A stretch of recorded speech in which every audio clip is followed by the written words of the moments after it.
Right, I'm good. Are we live? I think we are. Hello all and welcome back to the Football Chat Live. The Premier League season is well and truly underway. I think this is the 7th game of the Premier League season so far. We've got Newcastle, a side with all the influence, all of the money to work with in the world, and Aston Villa, a side that's been smart on the transfer market to the point where they're now equals. Newcastle vs Aston Villa should be an exciting game. On one side of the dugout, you have the pragmatist Unai Emery. He's been fantastic in recent years at getting results with teams that really shouldn't be there, versus the persistent Eddie Howe. He fought to get where he is, now he's got a very strong side. It's going to be a great game today. Harry, as a Villa fan, are you excited?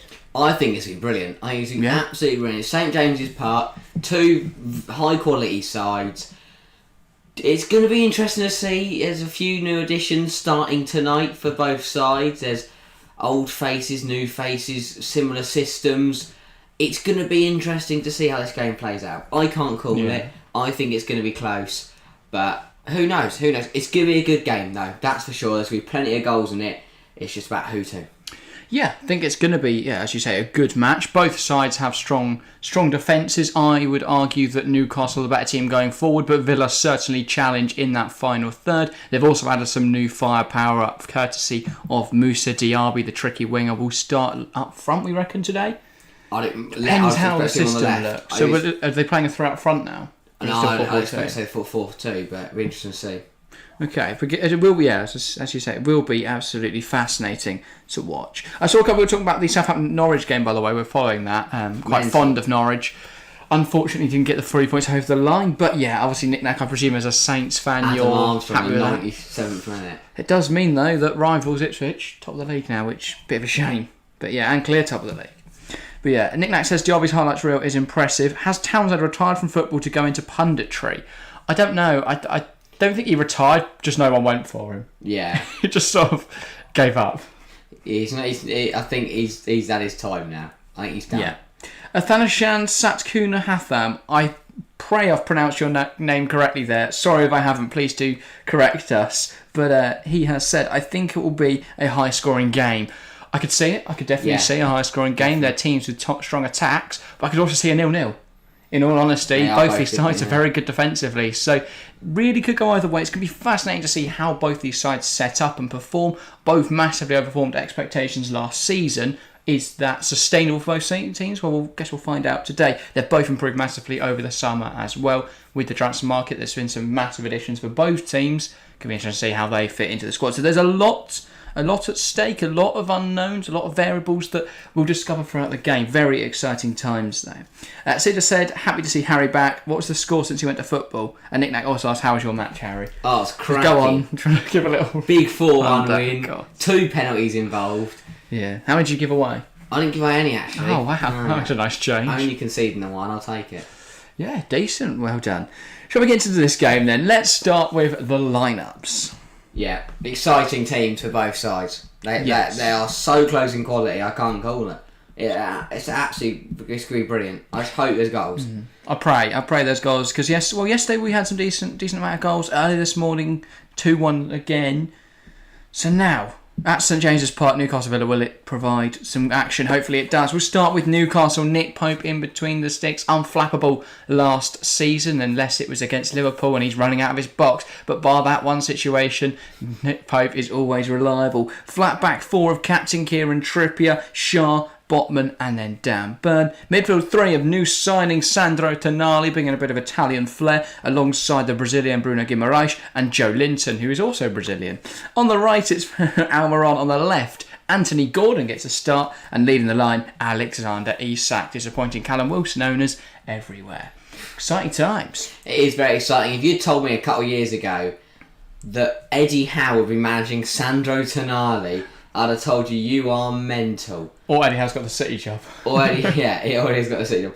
But interesting to see how Tonali does today. I really rate the chant they've got, the Newcastle fans have made for him. Decent, It is a decent chant, but he is a very good player. So eventually, how you won't be allowed to cheer it today because you're a Villa fan. That's a bit disappointing. I'll have to wait till next week when they're playing City. Yeah, well, we'll just sit here on repeat. But I think he's finally got his big move to the Premier League. He's got to prove that he deserves to be here. There was a lot to prove. As for the opposition, Villa apparently in a 4-2-3-1. Is that how we expect to see it? I'd expect to see a 4-4-2, but who knows? Either way, probably could be McGinn out on the right. Yeah, McGinn right, Diaby left, and Bailey that through the middle. Yeah, okay. Well, we'll see how it lines up. But it looks like a 4-4-2. Then Aston Villa, Martinez in between the sticks. Speaking of players that have stepped up, speaking of managers stepped up, think of a player who stepped up. I mean, Martinez gone from bench at Arsenal to starting in the Europa Conference League. Back four of Cash, Konza, Mings and Digne, a solid defence that led them for all of last season. No spot for the new inclusions of Pau Torres or Diego Carlos, who joined last summer and barely got a chance because of his injuries.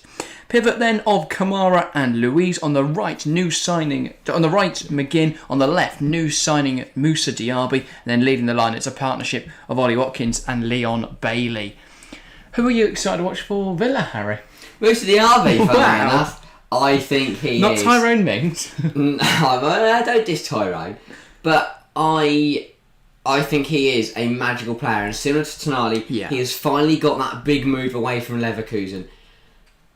A lot of pressure on him to perform, but I think he will. I think he is such a good player. Yeah. Really good, really talented, brilliant with the ball at his feet, can cause defenders problems.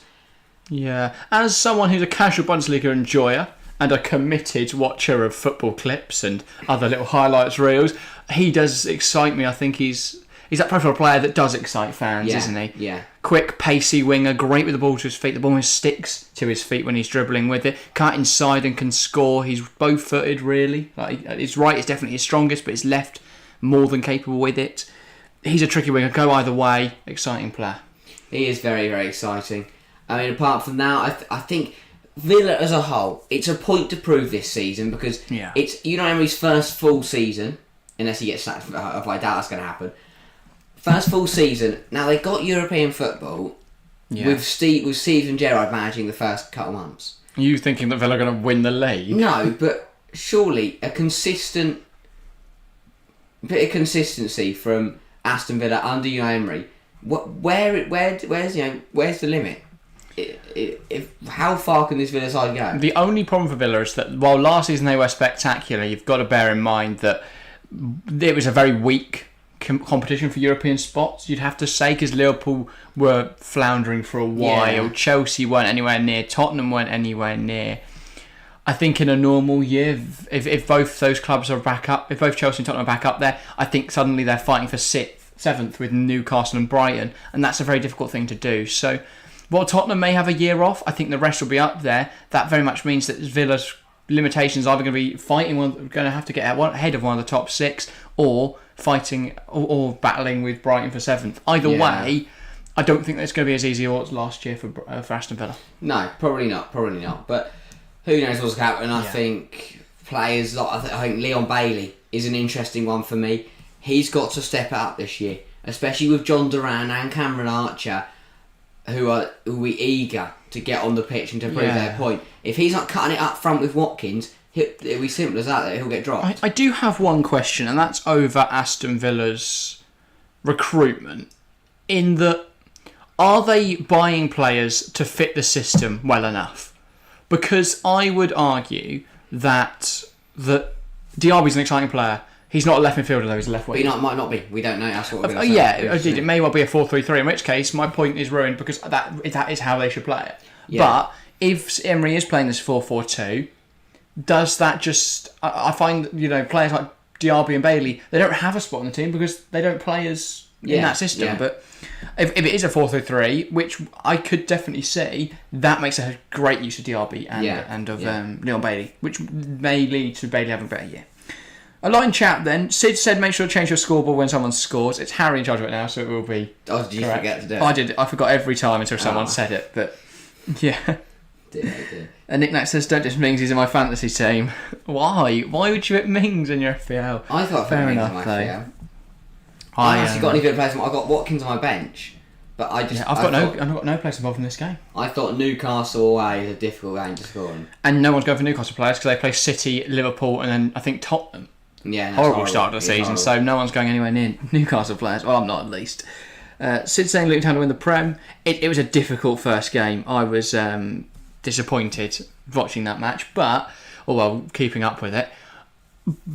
But it's going to be a long season. It was a very difficult first game. I don't look at that result. I think you've got. It's a weird one for Villa, for Luton. Sorry, because it was 1-1, and then they could just capitulate. Sorry, it's 2-1, and then just capitulated. Yeah, and conceded 2 more late on, which just shouldn't have happened really. But it's things like that where if it comes down to goal difference, I'm not saying it will, but goal difference can matter when you're fighting relegation. To concede an extra 2 goals that you shouldn't have really conceded could be costly. Yeah, definitely. But it's going to be an interesting. Season. It's a long season. I mean, Luton don't play next week, so not ideal. They would have, maybe a reset. They would have liked though to have another game to sort of bounce back, I reckon. But going to be an interesting one. And then I think they've got Chelsea the week after that, or 2 weeks after that. So right. Not a fantastic. We have seen quite a few goals today. today. I don't think. I think no 0-0s, right? No, but we only saw 1 draw. Bournemouth West Ham 1-1. Yeah, every other game has Palace been outside. Sheffield United, Brighton beat Luton. Sheffield United did really well on that, only to lose 1-0. Yeah. Forest as well. Gave Arsenal. I thought they might get it right. I thought they might get a point right at the end there, but they didn't. Anyway, we're about to get underway here at St James's Park. Can you give me a prediction, please, Harry? How biased is this going to be? 8-0 Villa. No, I'm going to go 2-1 Villa. Oh.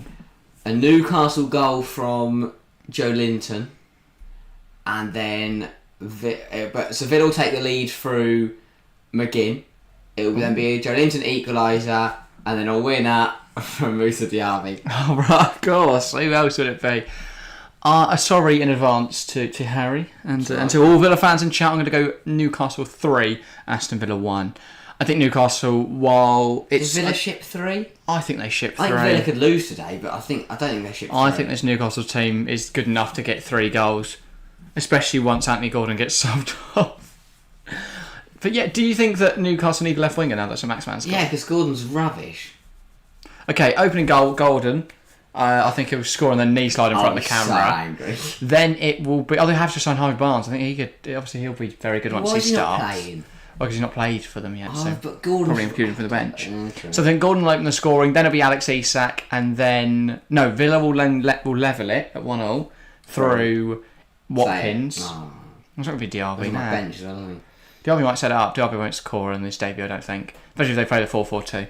But I think it'll be Watkins, and then it will be... For Newcastle, Isak, and then... I want to say Barnes, but I don't trust him to score on his debut. Tonali. Alright. I'll back it. And absolute pelter from the edge of the box, and the Toon Army's going to go mental. For Villa, I think it will be the 4-4-2, but it's which way round will Bailey and Diaby be? Who will be through the middle, who will be on the left? And we'll see as the game starts, won't we? Yeah. Interesting inclusion on the bench today for Aston Villa. Cameron Archer, do we expect him to be involved? Because I thought he was gone for next season. But apparently he will... It'll be interesting to see. I thought he was leaving this season, but... Yeah, and Villa players, a really nice message on their shirts supporting Emiliano Buendia, who obviously picked up a really horrible injury recently, right? Yeah, he's got I can't remember what it was, but I think he's missing. He'll miss most of the season now. Yeah. Which, I mean, he is one of those players that he was magical at Norwich. Villa signed him. Didn't really hit the ground running in his first couple seasons.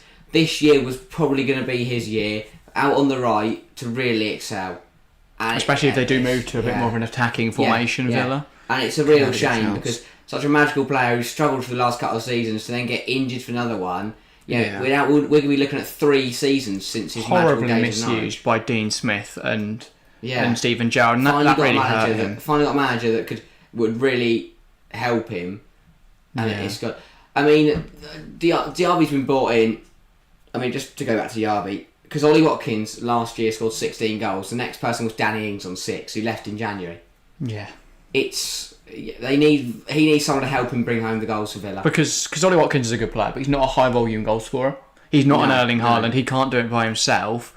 Villa need to have more goals on their side. But I do think that with Diaby coming into the team with potential renaissance or a rejuvenation of Leon Bailey, potentially that could benefit Villa massively. Yeah, definitely. But yeah, we're about to get underway here then. Villa will get us started. Yeah, Final last point. Centre halves, obviously, for Villa. Pau Torres, new signing, benched. Tielemans also benched. Diego Carlos also benched. Obviously, this year could be his year. If he doesn't get injured like he did last year, again, horrible injury, missed most of the season, he'll be able to stay fit. It'll be interesting to see how that partnership works, because if Emery sticks with Mings and Cons, or whether he wants to change it up with Torres or Carlos. So McGinn now at the centre of this for Villa. He knocks it back to Douglas Luiz, and they both kick off their season here in 23-24. It's Newcastle versus Aston Villa. So sure to be a cracking game. Should be. Emmy on the ball. Immediately Newcastle putting a lot of pressure on Villa, but Mings sending it long. Watkins trying to nod it to McGinn, but Trippier recovers back and knocks it back to Pope. I'm really not confident about not having Trippier in my FPL, considering how good he was last year, but I couldn't justify the 6.5 mil with the fixtures he's got coming up. But already showing his quality there in setting the pass. Here's Gordon. And he's looking to cause problems already, Anthony Gordon. Fantastic drive. Now Joe Linton. Gordon's kept running, and here he is now. Can he pick out a player in the box? Crosses it in. Mings, though, has Isak's number. Already marking him out of the game.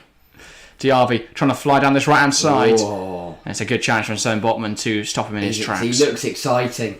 He is a very quick, very tricky player. It's been literally a minute. He's ran a bit. He nearly got past Botman there. I think that's got Trippier, Pope and Isak in FPL. Fair enough. Really going hard on those Newcastle players. Basically, Villa win, you're in trouble. But also, they've got City next week, Liverpool the week after. I think that's some difficult fixtures of why I've not gone for any Newcastle players. Yeah. Also got no Villa players either, because I don't think they'll win this match. Emmy gives it into Douglas Luiz. Now Konza from Joe Linton putting the pressure on, but Konza manages just about to get it to Matty Cash. And now Douglas Luiz. Yeah, no, see, Back to Villa have had a really poor run with players getting really long-term injuries. So obviously, last year Diego Carlos, this year obviously Alex Moreno picked one up during the summer, and he's going to miss the first month or two of the season. Yeah. Which means Luca Digne, who looked like he was going to be leaving, has been given the start today. I was going to say, called back really. And not happy there with Emi Martinez for giving him the ball in a tight area. Got Watkins too. I just picked the best team, says Nick. How many points you on, mate? I'm on 57 right now, which will be 63 once you factor in bonuses. Yeah, I'm on 48. And I've still got 4 to play this weekend. I did bench. I will be annoyed if United can see, because I benched Johnson. He picked up 6 for Palace. I'll also be annoyed if Nick Jackson doesn't do anything tomorrow, because I had João Pedro on my bench, and he's picking up 6 plus 2 bonuses. Yeah. So. I mean, all I've got left is Shaw and Mount for United, and me and Visser for Brentford. I'm really hoping Brentford batter Tottenham. That is all I've got. That is my team. That's what you're relying on.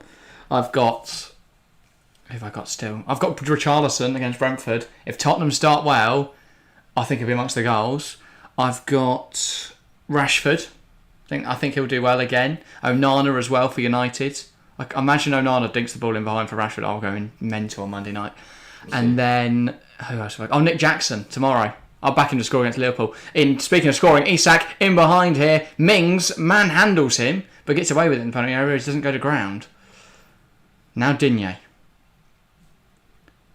Mashes it forward. Shah chests it down to Trippier. And now the forward pass to Joe Linton. Ball in behind, looking for the run of oh, that's Joe Linton. I don't know who it was before then. Unless he's rapid. Bruno. Oh yeah, I forget Bruno's blonde now. Yeah. Burn. Gordon. Cash, he's pulled him back there. First foul of the game, and a free kick in a good position here for Newcastle. Yeah. Burning in relegation right now, says Sid. Yeah.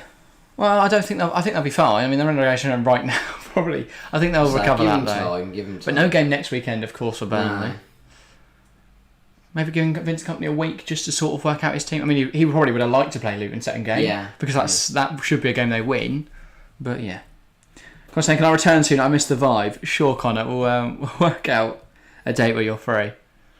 I'm trying to get you on for an Arsenal game. I don't know when the first big Arsenal game is. We're not an Arsenal game next week, are we? No, I don't think there is one. An Arsenal game for a couple of weeks now. Oh, what's happening there? Someone's on the floor. Arsenal got a lovely run.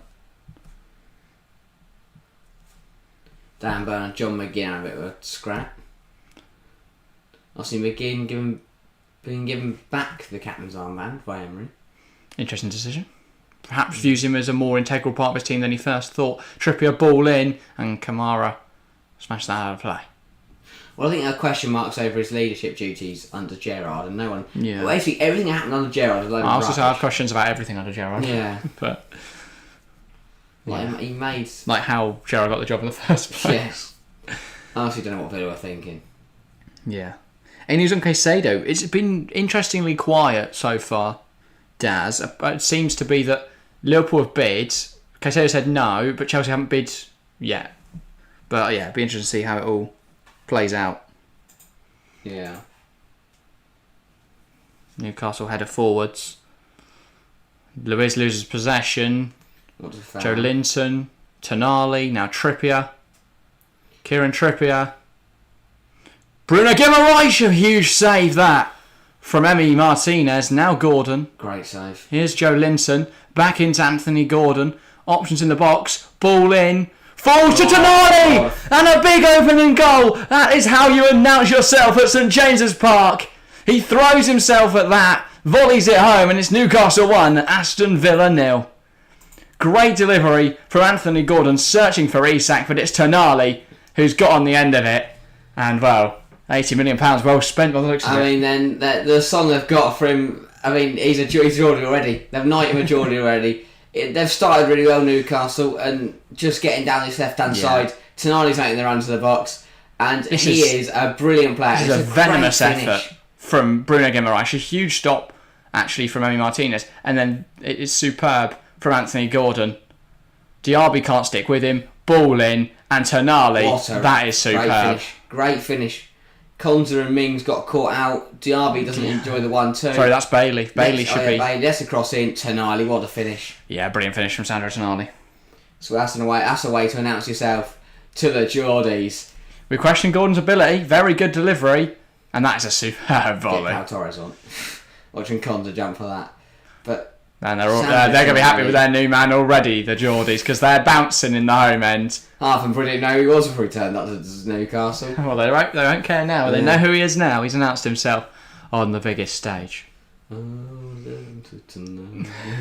that's a really nice song. It's really good. Bailey. But... And they've won it back again high up the pitch, Newcastle. Alex Isak, this could get into Tottenham levels because Tonali, he's in again. Sandro Tonali, and it's just tipped past the post by the feet of Emi Martinez. But he is causing problems in this game, Sandro Tonali.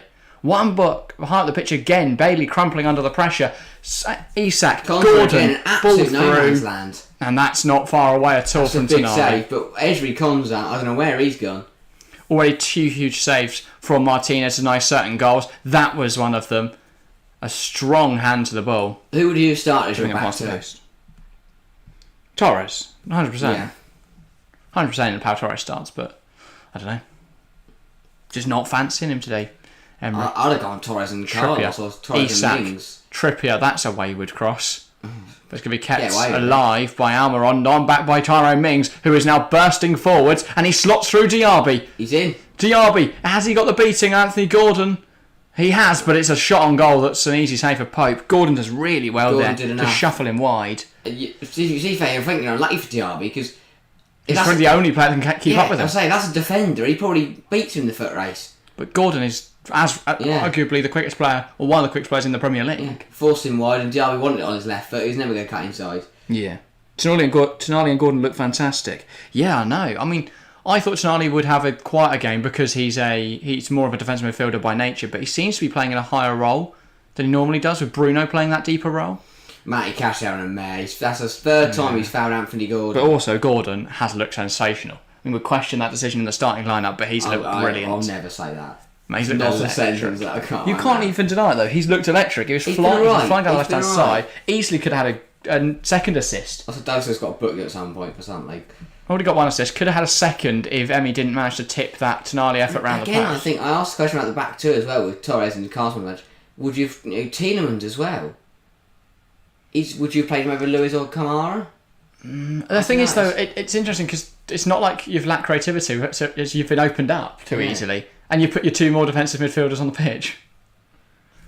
I don't know. I think it may well just. I think it's just a problem with the system. In all honesty, the Villa system is just too negative and it invites too much pressure. And with a side that's so good at breaking teams down, like Newcastle, it's bizarre because I know friendlies are friendlies, but if you look at the summer series, on paper, Villa were one of the best sides apart from Chelsea. So it's interesting to see how it's transpired already. 10 minutes into this game. All over the place. So Diarby picks it up now, moves it out wide. Here's John McGinn. Diarby's one of those players that just looks dangerous. McGinn, that's a fantastic turn. Ball in, dealt with well by Shah. And you think that attack is over. Isak can't latch onto the pass though. Here's Konza. And now Luiz. Oh, that's a lovely outside the boot pass. Luca Digne now. Out on the left-hand side here. Watkins heads it on. Diarby! Oh! And that's the way to announce yourself as well. The new signings are balling out here at St James's Park. Tonali opened the scoring. Game levelled by a fantastic volley from new addition Moussa Diarby.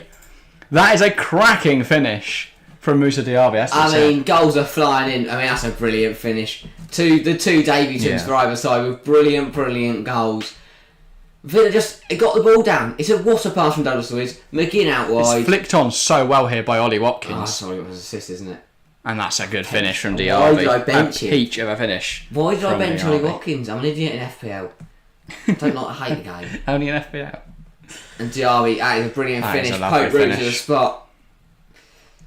Just catches it really nicely. Side foot volley, back of the net. Newcastle 1, Aston Villa 1.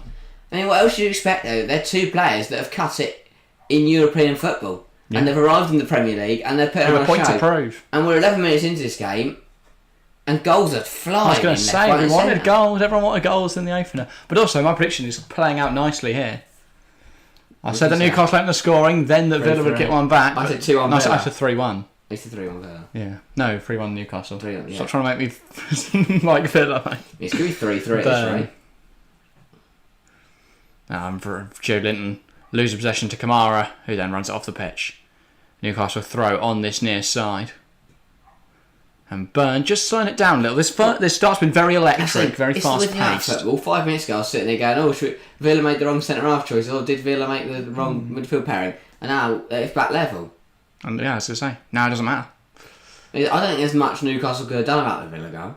It was really nice football. Well, they probably could have closed down Luiz before he play the ball over top. Probably could have stopped the cross in and then marked Watkins and marked Diarby. But other than all of those things, they couldn't have done much about it. They got outclassed. Bailey, Burn absolutely minted him.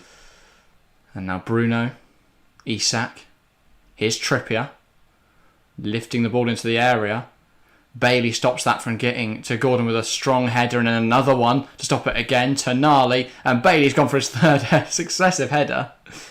But he can't stop the ball getting out to Gordon. Oh, he does stop the ball getting out to Gordon that time. A fantastic tackle from Bailey, just lifts it up, it hits Gordon, goes out of play. I do have questions over Leon Bailey defensively, but the way they set up, McGinn on the left, his is to get down the line and put the ball in. For Bailey, he's going to want to cut in on his left. Yeah. It's an interesting dynamic. I'm intrigued to see how he does, because he played the whole of last year up front and didn't really do much. Diarby, yeah. He's definitely a winger, and that's the thing. Yeah. If you can get Bailey, if you can get Bailey playing out wide and playing well, then that'll be good. The problem with Villa is that often he has to sit too deep due to the system to be more of a defensive. It also goes down to Emery's kind of logic of wanting one attacking fullback, one defensive, because at the moment he's got two. He's got Digne's attacking relatively, and so is Cash. Yeah, that's why we saw so much of last year. It was Alex Moreno and Ashley Young, because Ashley Young wasn't going to be bombing down the line. He was just to sit there at right back, while let Alex Moreno keep bombing on down the left. So it's interesting to see how he adapts to that. And Nick Nat, by the way, saying I said 1-0, so there won't be any more goals, I'm afraid. Sorry. Imagine we've seen such an electric opening 10, and now we've got 80 minutes plus all the additional time of just nothing happening. I don't think he will. I think his sides are too exciting. Martinez, Luiz, Konza, and he tries to play it to Cash too quickly. He's had a terrible start. That ball was absolutely thumped at him by Luiz in an area where he didn't really have the time to take a touch. So he tried to play it first time to Cash, and momentum carried it well over him. Yeah. Cash prods it away, and that's out for another Newcastle throw-in on this near side. Yeah, Digne's an interesting one for me from a Villa point of view. See, Emery didn't really want him. Emery didn't really like him. So I don't know, I don't really know, because he's not like leaving or left. So he'd never been linked with a move away, so it's not like he was going to leave and then they called him back. Yeah. But yeah. Anyway, Newcastle, free kick in a really good area. I mean, we know how good Trippier is. Yeah, I don't think he'll shoot. No, I don't think he's going to hit it. Well, you never know, it's Kieran Trippier. But he definitely could create a chance for Newcastle. Trippier. Just waiting for everyone to be ready for him to take it. Goes across to Sandro Tonali. Lifted ball into the box. Botman, Isak, and that's 2-1. And that was too easy, I would say, for Newcastle. Tonali lifts the ball over the top. Botman knocks it across. And Alex Isak goes and celebrates with the Geordie front rows. Botman at 4.5 mil steal in fantasy, because that's an assist for him. But a smart free kick. They play it well, and it's Newcastle 2, Aston Villa 1. It's absolutely liquid from Newcastle, ball for tonight. He's ruled onside by Matty Cash, I think, there, Botman. And then, definitely onside is Alex Isak, and it's a good finish. Instinctive finish from the poacher. We saw this last season, his ability to get on the end of these type of finishes. And yeah, he's done it again. Right back where he left off last season. Now they're going to check Botman here to see whether he was onside. I think he is. What's that? Why would we look at it? Because it will show where Botman's leg. Where Cash's leg is, and as you can see, Cash's leg miles on. Is rolling in miles on. Yeah. Yeah. Don't even get lines out for this one. Then what they go check here? He's miles on as well. Whether Isak's onside. So I don't think this will go. I don't think this will be ruled off. That's going to be Newcastle 2, Aston Villa 1. And you've got to question so far Aston Villa's defence, because this is it's like one seeing Gerrard's defence a massive failure to mark simple marking. Or Cash's positioning is ruling everyone on. That's the problem. Is it the mark? I think if Cash is 2 yards up with it where everyone else is standing, every single Newcastle player is offside. Yeah. Cash is horrendously out of position, and it rules everyone onside. And that means that Newcastle have the advantage. The goal will stand. It's Newcastle 2, Aston Villa 1. We've been treated to an absolute spectacle so far. Two sides that are incredibly close in quality, and two sides we expect to be fighting for position in the table. Well, so far on the pitch, it's been a fantastic battle. Newcastle poker in front again. 16 minutes in, 3 goals. What a start. What a mental start to this game. Jose Antonio Rivas Andrade, welcome to the stream. Unfortunately, I don't speak Spanish, I believe that is, but I can sort of understand your message, saying 16 minutes already, 2 goals, mediocre Martinez. So, not a fan of Emi Martinez, I think, based off that message. I might be wrong. I don't speak Spanish. If anyone does, please do translate. Neil Noble, welcome to the stream as well, saying it'll be 4-1 Newcastle. That is a bold prediction, Neil. But welcome to the stream, mate. You said 3-1. I said 3-1, yeah. But that was before Villa started looking quite decent. Yeah. I didn't think all of the goals would come in the first 20 minutes. Yeah. It's been a fascinating start. So what you want to see on the opening weekend? You want to see goals just flying in left, right and centre? Joe Linton. Now Botman. And Bruno gives it back to Botman. And Botman's going to take his time. They're not under any pressure from the Villa front line. Now they start to walk towards him, and he knocks it across to Shah. Trippier. Tonali. Ball in behind. Isak running onto it. Emi playing sweeper, and he heads it away. But already there, Newcastle threatening once more, and a ball in behind again. But Emi comes flying out and nods that one away. Leon Bailey loses possession. That's a firm challenge, but a very good tackle from Joe Linton. Do you think that Alexander Isak, if he gets because last year he rotated a lot with Wilson. If he gets a full season, how many goals can he score? I don't think he does get a full season. I still think there'll be some rotation, but I think there'll be less rotation. Especially with the Champions League, there's going to be more minutes to go round. My biggest question is, do you start Wilson in the UCL or Isak in the UCL? And then who then starts in the league? Will there be one striker that starts Champions League? Is there one that starts Premier League? That would be why I question whether Isak will get the minutes he wants. Yeah. Because you'd think he'll play Champions League football. Because Callum Wilson in the Champions League just doesn't sit right. The only benefit for Isak is he can play out wide left, which Wilson can't to the same extent. Wilson's a much more of that traditional poacher. Yeah. He's not got that pace he used to have. I mean, he is a lot older now than Alex Isak. I mean, he's never been that quick as a forward, but he has certainly lost a lot of pace in recent years. A great finisher, but yeah, not the quickest. But Isak, I would say, well, if we think Tony scored 24 last season, and he was suspended for the final 10 matches, I'd be thinking a similar sort of number. I'd say around that 20 mark. Nick saying 20 at least, I'd say, yeah. The Premier League does seem to be a very high scoring, at least it was last season. Obviously, Haaland picking up 36. Yeah, it's pretty decent. Which is alright. I don't know if the gap between the bottom teams and the top teams will be as extensive as it was last year. Yeah. Because all of the bottom 8 were tragic last season. They were awful. And then everyone else just absolutely pounded. I'll say the likes of Forest, Everton, Bournemouth, they all look competitive. That's what I'm saying. I think it'll only really be Luton and Sheffield United. And I would say maybe Everton. I know you've ruled them out there, but they played Fulham today and lost 1-0. And I don't think Fulham are all that impressive. Yeah, but, Brilliant. I just don't like Fulham. I don't really know why. I don't like it. Konza out wide now to Luca Digne. Ball in. As Mitrovic is, I never really liked him. I like him though. I like that sort of shithouse within him. But I guess he's the type of player you don't like. Still a big gap between top 8 and bottom 8. You think Nick-Nack? I think they're close though. I think if you look at the teams last season, they were all so bad defensively.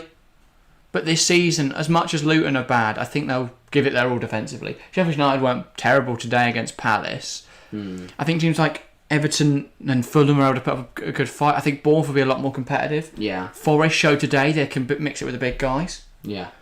I think we'll have a lower scoring Premier League than we did last year. I mean, last year there were so many goals. Yeah, there was. I mean, the top goal scorer finished on 36, and while Haaland will probably finish on a similar number as 36 again, possibly more. I think there won't be anyone that close to him. Yeah. Like even Kane got 30 last year in a terrible Tottenham team. That Tottenham team is horrific. No, last year's Tottenham team was horrendous. This year, different manager, a lot of different players. I think tomorrow's a big teller. It will be, yeah. But to be fair, we saw Brentford batter United second game of the season last year. See what Tottenham do. I know it's not the second game, but early in the season. Yeah. Bruno Guimaraes down on his shoulder. Was that not their opening match, the Brentford one? No, Brighton. They lost 2-0 to Brighton. I think we all thought they were rubbish because they lost 2-0 to Brighton and 4-0 to Brentford. And everyone thought Ten Hag out. United they took rubbish. Time, and then he went and bullied him on a hot summer's day. And they did well after that. Yeah, Goldbridge was had him on his chairs. Yeah, that was a Liverpool game, wasn't it? Yeah. It's 7. Yeah. 24 votes in the poll and chat then. 42% Newcastle, 42% Aston Villa. Incredibly tight. 17% going for a draw as well. Make sure to have your say if you haven't already. Lewis Bush, welcome to the stream. I think Spurs will come 9th. I could see it. I mean, if you think about it... I said 9th, yeah. You said 9th, yeah. I think Chelsea will be back next season. No bias there. They're looking really good in pre-season. And I think Pochettino will get his side playing well. Then... ball over the top for Isak. We'll just wait for Tyrone Mings to absolutely body him. He hasn't. Isak's flying forwards. Isak's in a heap. Sorry, Mings in a heap. Right. Almiron, that's a good challenge from Lewis. But if you think about it from last season, Chelsea will be back up there. If Newcastle are competitive as you'd expect, if Villa are good, Watkins drags his shot wide. If Villa are as good as they were last year, if Brighton are as good or push on from last year, that's, I think it's going to be a very competitive Premier League. Yeah. And I think, I do agree with what Paul Merson said, though, that, it really depends who they replace Kane with. They don't need to. Replacement's right there. It really depends whether they bring in wingers or not. Say Richarlison's going to... He is. Richarlison's a really good player. Oh, he's not replaced Kane. He does. Because it's a different Paul system. Merson without Kane, they're a bottom half team. No. Because the system's completely different, and Richarlison suits Postecoglou's system perfectly. Their biggest issue is their wingers. Mings is down here, by the way. I mean, it's exactly why he does not look. He looks. There's a lot of pain. This is why I presumed it was just that sort of situation where they get bodied off the ball by Isak and go down in the hope of free kicks awarded, and the attack is stumped. But no, it does seem like Mings is down with an injury here. Hopefully, it's not too serious for Mings because he had a really good season last year, and you think that with given how important he was last year, he'll be hoping to push on and be as good, if not better, this season. But yeah. And given the amount of long-term injuries Villa have had over the last 18 months, they'll be very keen to ensure they don't have another one. Don't know what it is that Mings has hurt here. So we'll see the incident again. He just goes across to body Isak. He gets bodied. I think it might just be the way his arm there. Or maybe, no, it's his knee. He kicked his own... Like he kicked himself. Yeah. It's that bottom knee.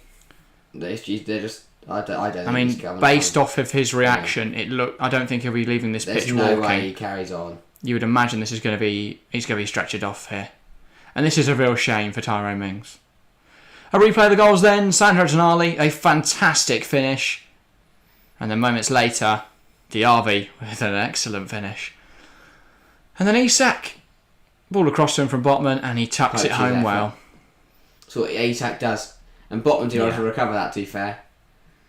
Doesn't look good for Mings. No, it really doesn't, Nick Nack. And this is a real shame. Isak going over to check if he's alright, which he doesn't seem to be. And Trippier's trying to get the stretchers on quicker, I think, is what he's trying to do. And the ref now going, come on then. As I say, because clearly he's very hurt. They're just waddling on. Not even that, they're just watching to see what happens. And I get running. I bet they walk up. There they go. That's more physios for Villa. Oh. There you go. So they've ran ahead of the stretcher, I'm guessing. And the medical crew here as well now. I mean, this is a real worry for Tyrone Mings. Yeah, a real shame for him as well because he's, as I say, he's been really, really good in recent seasons, and now it looks like he will be subbed off. Pau Torres, though, every cloud does have that silver lining. Pau Torres will get to see his Premier League debut now. Interesting to see Emery call on Pau Torres rather than call on Diego Carlos. He knows Torres, though, from his time at Villarreal. He's familiar with him. Yeah. While Carlos has been there for a year, he was in the doctor's room for most of that, so he probably feels like a new summer signing. He wasn't there last year, but yeah. And the worry is that Mings could have exactly the same thing. Yeah, that is a concern. It was just the way he fell. Yeah. It seemed to be like his knee, just when he planted his foot, his knee seemed to buckle under the It's just one of the things that, it happens. And exactly, that's football, isn't it? And why Paradise was getting instructions from the set piece coach. I was going to say Thor is offering some suggestions to Pau Torres. I can't remember his name now. He's American, isn't he? It's like Austin McPhee. That's a Nanny McPhee. Yeah, that's how I remember him. £45 million was Pau Torres. And this will be his first Premier League minutes for Aston Villa now. Yeah. Emery, very familiar with him. Yeah, known him for years now. I was going to say, worked with him very closely at Villarreal, of course. And well, this is a horrible sight. You never like to see a player go off injured, especially not one who's enjoying probably the best period of football that he's ever had in the professional game. And well, this is really horrible to see. Patra is still warming up as they get Mings on the stretcher. Big moment for him. He wouldn't have really wanted to come on in the 28th minute of a game they're losing for your debut away at St James's Park, which probably one of those hostile grounds. I don't think there will be any disrespect here, though. There's a player, Oh, yeah, obviously. I mean, for Pau Torres. Oh, of course. Sorry, Pau Torres. It's a difficult situation to go in, especially when your team are already 2-1 down. And you've only come on because the centre half player ahead of you's had a horrible injury. And as a defender, you've got to adapt quickly to this game. If not, Isak is going to have a field day. Yeah. Lewis Bush saying, I think he's a good buy. Pau Torres, I think it's a great bit of business. I think 45 mil is undercutting the market value right now. If you consider that Gvardiol's gone for 90, I don't think that 45 is too much of a strike. Well, 90 million euros, isn't it? So it comes out at about 70, 75, 78 million pounds. But I don't think there's 30 million gap there. So I think Torres, just under market value, a very good addition. Has been linked with some top clubs in recent years. I know United were pushing hard for him. So a big coup for Aston Villa. And if you can get him and Diego Carlos playing regularly together, that's a fantastic partnership. For now, though, it's going to be Konza and Torres. Yeah. Iron Bread's onto the stream saying, do you play FPL and how many points do you have? I'm currently on 57. I've got no one playing in this game, and with bonus points I'll be up to 63. So a very successful game week so far, I would say. I've still got 4 players to play, so I'm very content. But yeah, I do think though if people have Isak and players like that in this game, I don't have any Newcastle or Villa players, so that's a concern me. But yeah, should be all right. Newcastle fans, everyone in the stadium applauding. It's a nice touch, and hopefully Mings will recover soon. But yeah, stretchered off here, Tyrone Mings, a shame to see. Yeah. And for Villa, I mean, obviously new signings now at Victory's debut in a game they're already losing, and they've just watched while their leaders go off. They've got to regroup here, but you have to regroup fast. Yeah. I'm guessing, by the way, Knick-Knack, that Mings in your FPL team's not going so well anymore. That 0-point haul, probably not ideal. But yeah. Maybe Isak does great for my FPL, says Lewis Bush. I haven't got... That's the thing. I was looking at Isak, but I don't think he's got a very favourable opening few fixtures. No. Because while he has scored today, does he score against City? Does he score against Liverpool? Maybe, maybe not. And while I've got João Pedro, and he scored. I did bench him, though, stupidly, in hindsight. I also have Nick Jackson, who I think will start well for Chelsea. But I guess we'll see. Yeah. Isak was just a bit too expensive for me. I have Watkins, so I need him to perform. Already got an assist, so it's going well. Yeah. Watkins is another one. I wasn't too sure whether his form would be as it was last season. Yeah. And 8 mil would mean I'd have to take out one of my midfielders. Yeah. But back underway. Paltrow's on the pitch.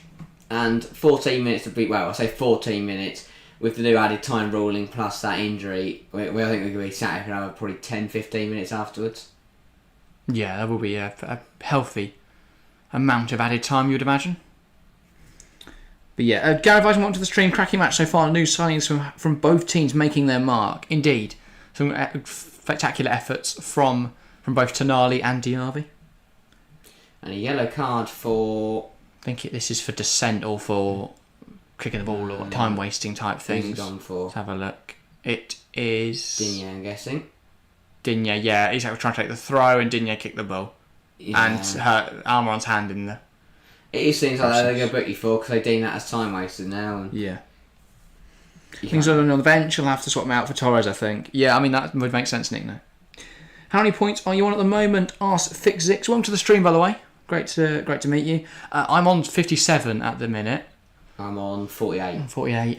But I benched Watkins and he's already got an assist. I benched João Pedro, which I'm still considering maybe a terrible idea. I have got another 6 points coming in bonuses as well for Saka and for Estupinian. But neither of those really make a difference to my rank because everyone's got those two really. So, yeah. I don't get why they don't just stop the timer, asked Lewis.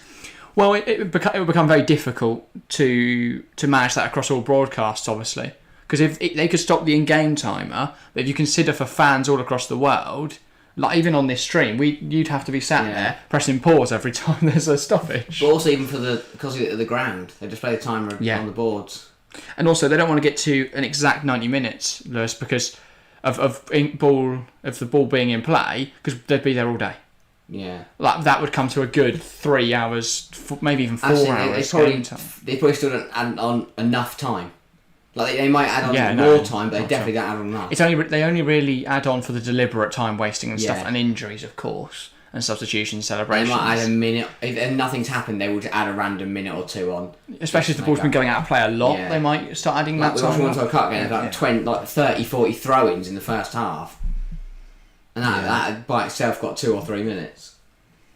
Yeah. Accidentally starting Leno instead of Onana seems to have worked out for me this week. Oh, 3 bonus points. That is quality. Well done, Gary. Yeah, I'm fuming because Pickford conceded and I didn't think he would. Bailey attacking this left-hand side. Burn does well just to stop that ball coming into the box. I think Sheffield United's new signing, Hamer, could be a cheap dark horse because he'll be on set pieces. So when he gets added to FPL, he might be a good bench option. Depends what price he comes in at. If he comes at a 5.5 or even a 5.0, that would be a fantastic pickup. It'd probably be 5.5, I would guess. Which is alright. If he comes at a 6, I don't think he's worth it because at that same sort of price you can get Gibbs White and you're only 5.5 mil off Eze and Meeting and stuff like that. And I've got Baldock just because he's 4 mil. If he's 5.5 mil, I might consider him, especially if Richarlison doesn't perform. or if Miedema isn't consistent. I forget Richardson's because he's a midfielder.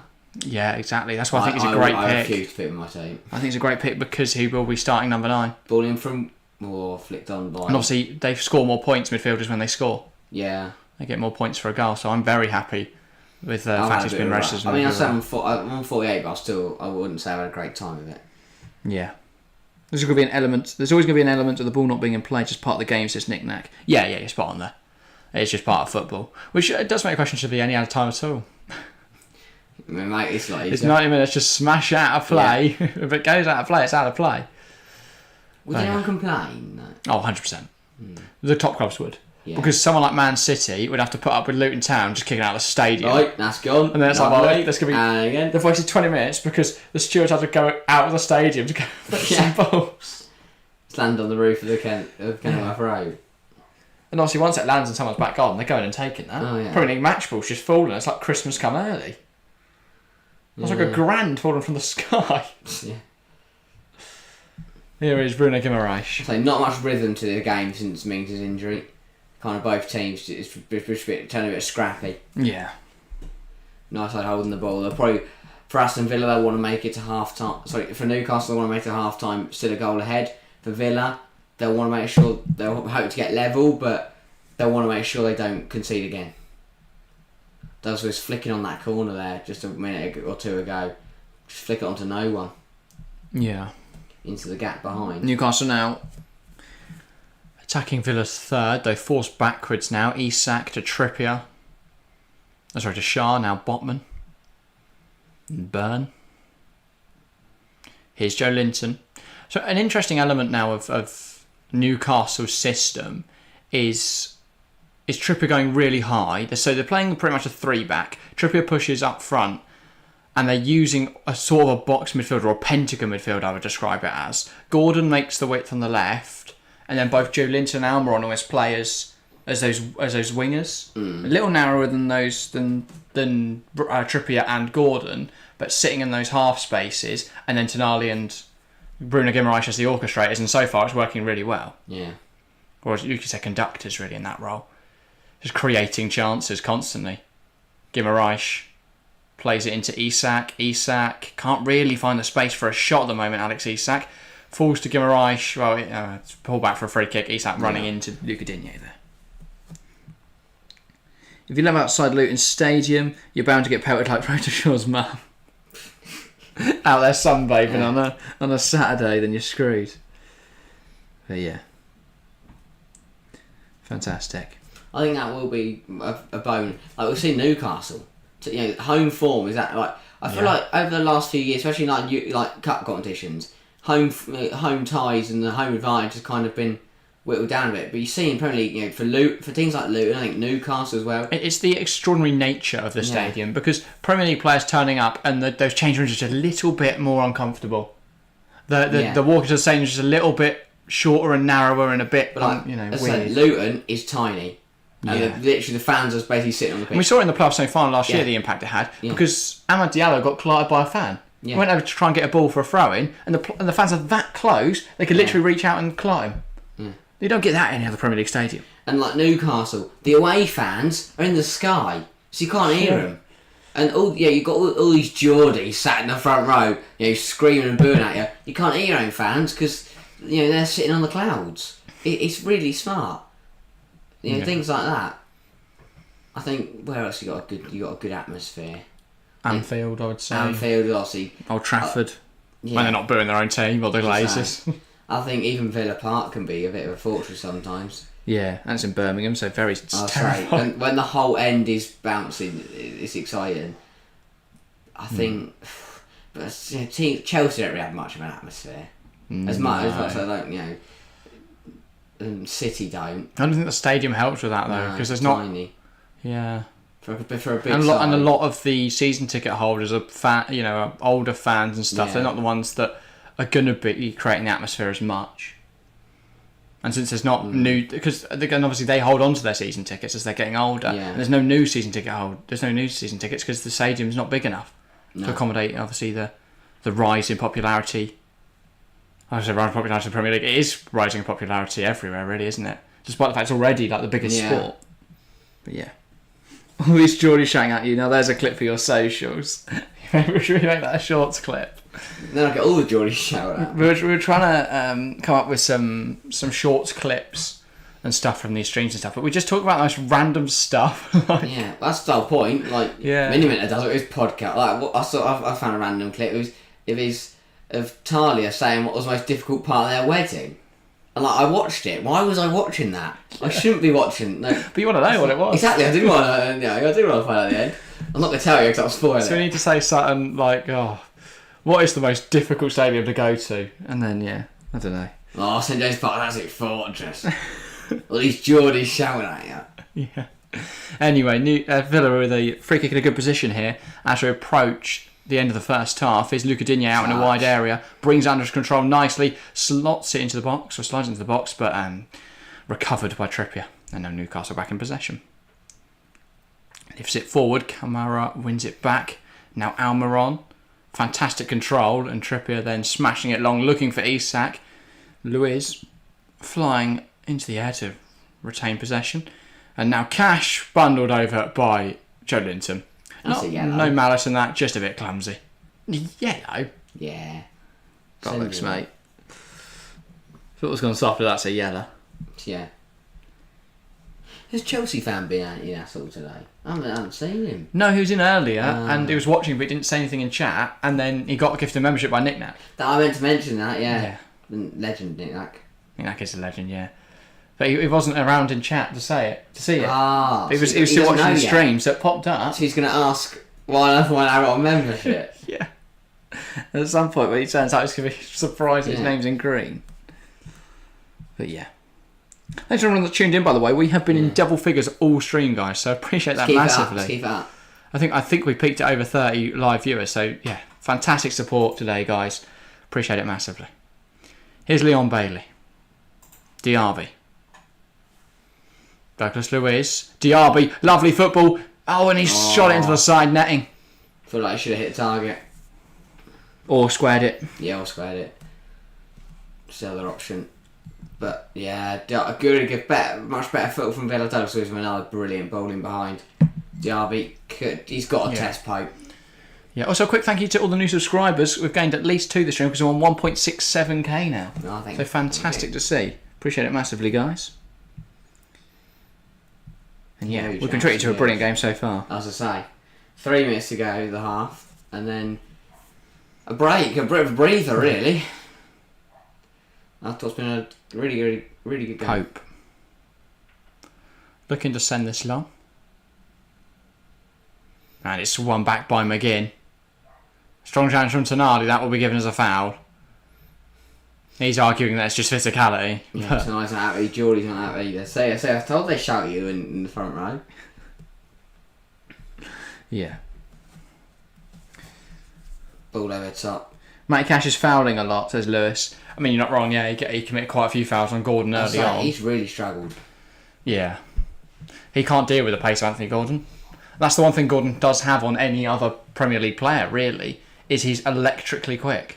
Shouldn't be allowed to. Give him a speed ticket. I got the Fulham 1-0 correct score. Well done, Junior. What did I say for that? I think I went like 2-0 Everton or something like that. I said 4-0 Everton, so I think I was a bit wrong. A little bit off. Yeah. I was really getting on Fulham to succeed. Find my predictions from... I think we never really do that, right? Review our Premier League predictions. No. We sort of put them out there and go, well, they were all wrong, weren't they? Oh well.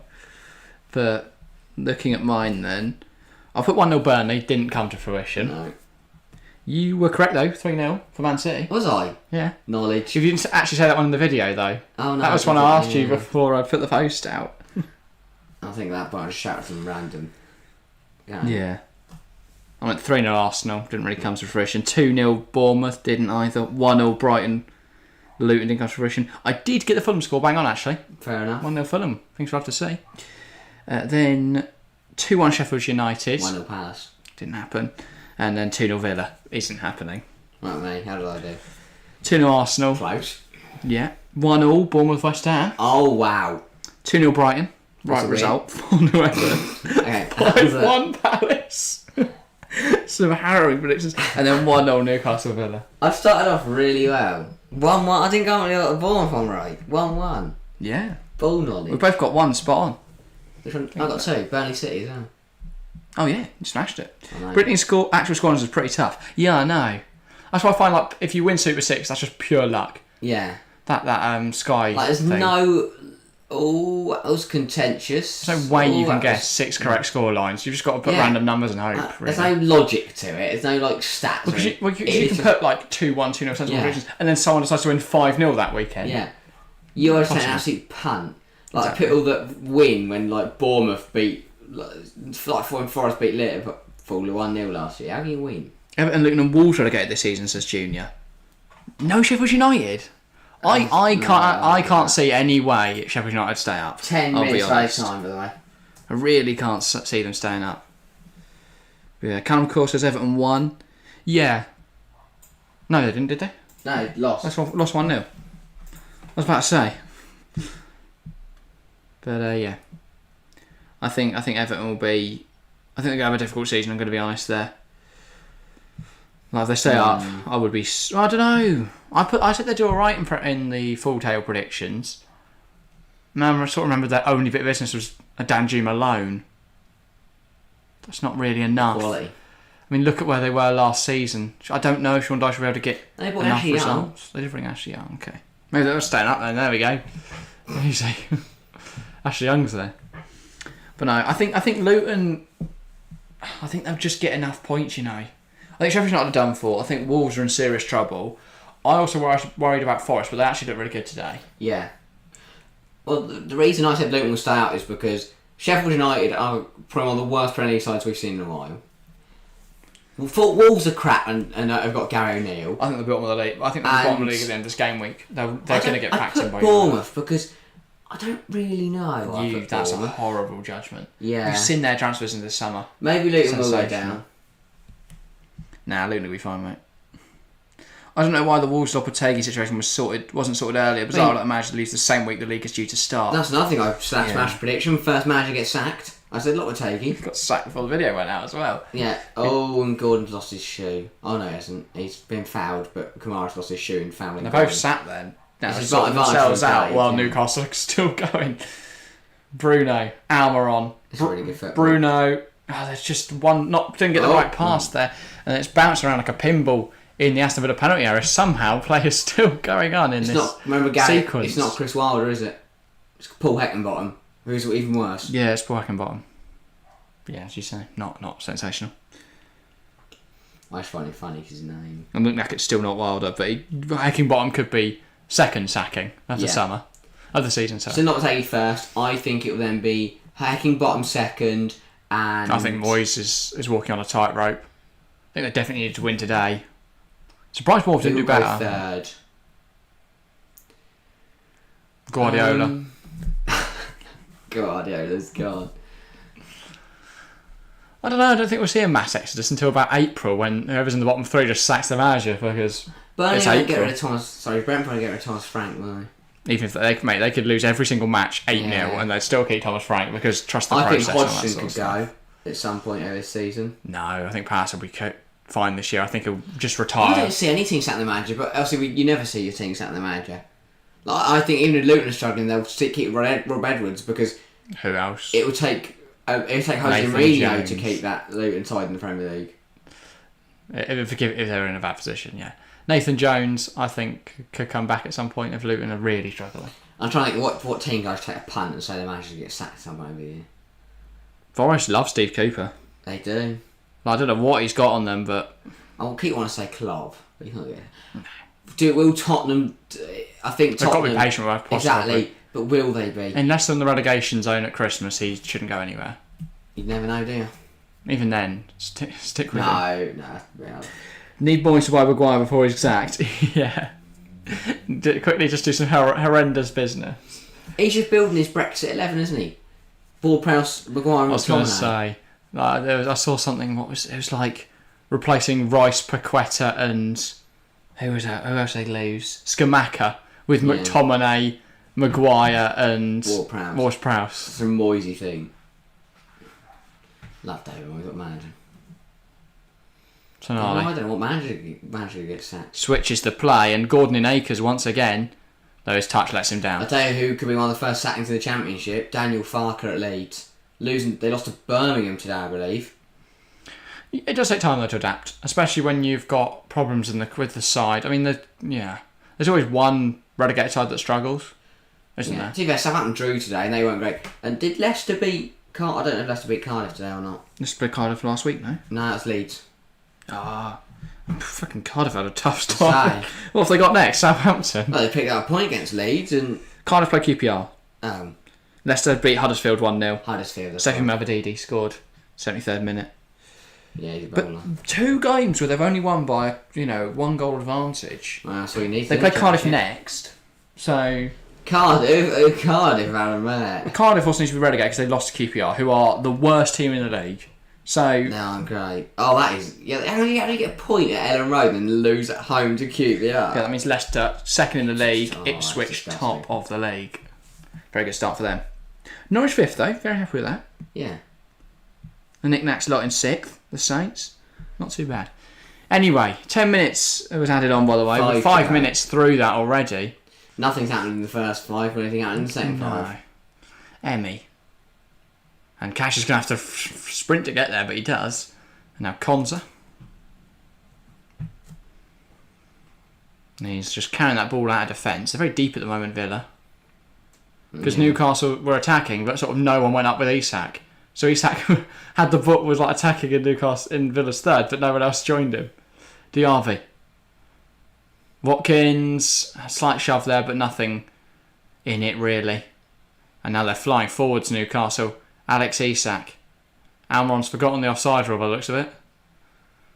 Isak, still going Isak. And he tries to pass it to Almiron, but Almiron obviously can't touch it. And Newcastle and Villa now coming forwards. Watkins challenging it in the air. And now he's picked up the ball on this left-hand side, Ollie Watkins. Options emerging in the centre. Watkins trying to go alone. Probably shouldn't have gone for that. Lewis takes a strike blocked though by Tonali. Now it's with Bailey and Cash. Can he lift into the box? No. Goes to Leon Bailey instead, who can. But it's headed away well by Sven Botman. Now Cash again. He's misjudged that horribly. And almost losing out to Bruno. And managed to win a free kick somehow. Got very he lucky. sort of threw himself across Bruno there. Yeah.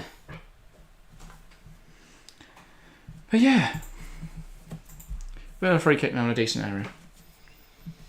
Yeah. What happened there? You can't just... Oh yeah. Well, I don't know. I think that's soft. It's soft, but... I agree, that's very, very soft. Bit of a free kick there. What's your Spurs prediction, says Callum Coyle? I went... I'll have a look again. I think that's a 2 Brentford. Probably, yeah. I went for 3-0 Tottenham. Harry went for 1-0 Brentford. 1-0 Brentford. Stick by that? Yeah. I think that would be a poor start to Postecoglou's reign. Okay. Oh, Digne headed away by Torres, and he got there. Burn, I think that was. And now a free kick. I don't know whether he didn't get the ball in or whether that was a foul on Burn. I think probably Torres. Maybe a mix. Yeah. Yeah. And then you said that United were doing 6-0 on Monday. But I also said that Everton. What is going on here? Emi Martinez. Emi Martinez not have his goal. He shoved Almiron over. This is going to be a red card. Emi Martinez only booked. I think he's got cover. Almiron can't believe He's got cover. I think he's got cover. What is he doing? I do not know. It cut back and Emi Martinez had just run out of his goal. Almiron went around him and clattered into him. Emery and Eddie Howe had a chat in the fourth. Graham Scott's like, what do you want me to do? I'm not refereeing the game. The centre half gets round. Pau Torres very smartly got round. I still think that's a red. I don't know. I still think it's a red. That is what is Emi Martinez doing? Because there's no intent to play the ball, and he literally just runs at him and grabs him. What's he doing? He's not going anywhere, is he? He's very lucky to avoid a red card there. Very, very lucky. Because I'm referee, I've got no other decision than pulling out that red card and off you go, mate. I think he is lucky, very lucky, that Pau Torres went round to cover him. How's that only a yellow, says Gary. Yeah, no, I agree there. I think that could be a red card, or should have been a red card potentially. Lewis Bush saying it's got to be a red as well. I think he's very fortunate. Botman's also been given a yellow. I imagine he complained a bit too much. As I said, my only thought process of that is that Pau Torres went round to cover him. Yeah, I don't think that stops it, really. Like, let me just shove him over. Yeah, I know. If he puts in a fairly firm challenge, fine. But, yeah, I mean, as Lewis says, also if he got past it, would have been a goal. Now, there's no way of guaranteeing that, but there's a high likelihood. There's no goalkeeper in the net. Yeah, I know. I think it's just... I'm not justifying that it shouldn't have been a red card because I'm biased. I think I'm just trying on reasoning here. But, yeah. I think it's... Because he... Newcastle fan there, by the way, throwing the ball at Emmy. By the letting of the law, he wasn't last man. Because technically, Pau Torres was last man. And whether you think he might have covered, he might have not, who knows. But Pau Torres was last man, so technically Emmy wasn't the last player. Gary displeased with Botman's yellow card there, having him in Gary fantasy. got an assist. Fight down. He was doing well with an assist, the bastard. Yeah, my fancy team name last year was about Botman. Botman and Robin? Botman and Robin. Robin, presumably, yeah. Yeah, like Iron Robin and Sven Botman. Not good when you have to explain it really, like, loads of times. No, it's because I couldn't say it for the first time. Well, this year I'm for Never Have I Ever. Quite good. Yeah, pretty impressed with that one myself. And that's obviously from Never Have I Ever, the saying, and Patrice Evra, the Man United fullback. Okay. So I just thought I'd explain for everyone. Right. What's yours, Gary? Everyone, what's your FPL name? Get your FPL names down. I say I'm Netflix and Chilwell. Fantastic name in my opinion. I bet Gary's definitely gone for a pun, and if Gary hasn't gone for a pun, you're very disappointed, Gary. Because he loves a good pun. I reckon he does it differently though, it's a pun off his own name. Serena Weisman. That would be good. That would be so good. Yeah, who was asking about FPL earlier? Lewis Bush, I think. Is also get your name in. Let's rate these FPL and team names.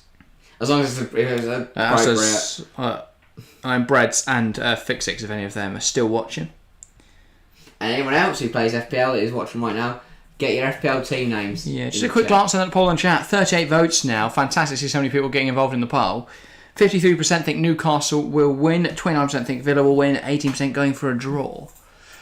As it stands, Newcastle have the advantage. It's half-time now. Newcastle 2, Aston Villa 1. Good performance so far from the Toon. They've looked very good, but not perfect, conceding to a good goal from Diaby. Tonali up the scoring, a venomous effort, then Diaby's leveller, but then Isak poked them back ahead with a tidy finish. Fabian Schär, a lot of words for referee Andy Madley. So does John McGinn, so does Kieran Trippier. He's just like, guys, walk on. Walk on. Okay, little Moise Caicedo update, by the way, for everyone. According to Fabrizio, Chelsea working on Moise Caicedo deal right now. Understand final fee being discussed with Brighton is in excess of £110 million. Key hours ahead. Chelsea want Moise Caicedo at Stamford Bridge tomorrow to mark off Liverpool.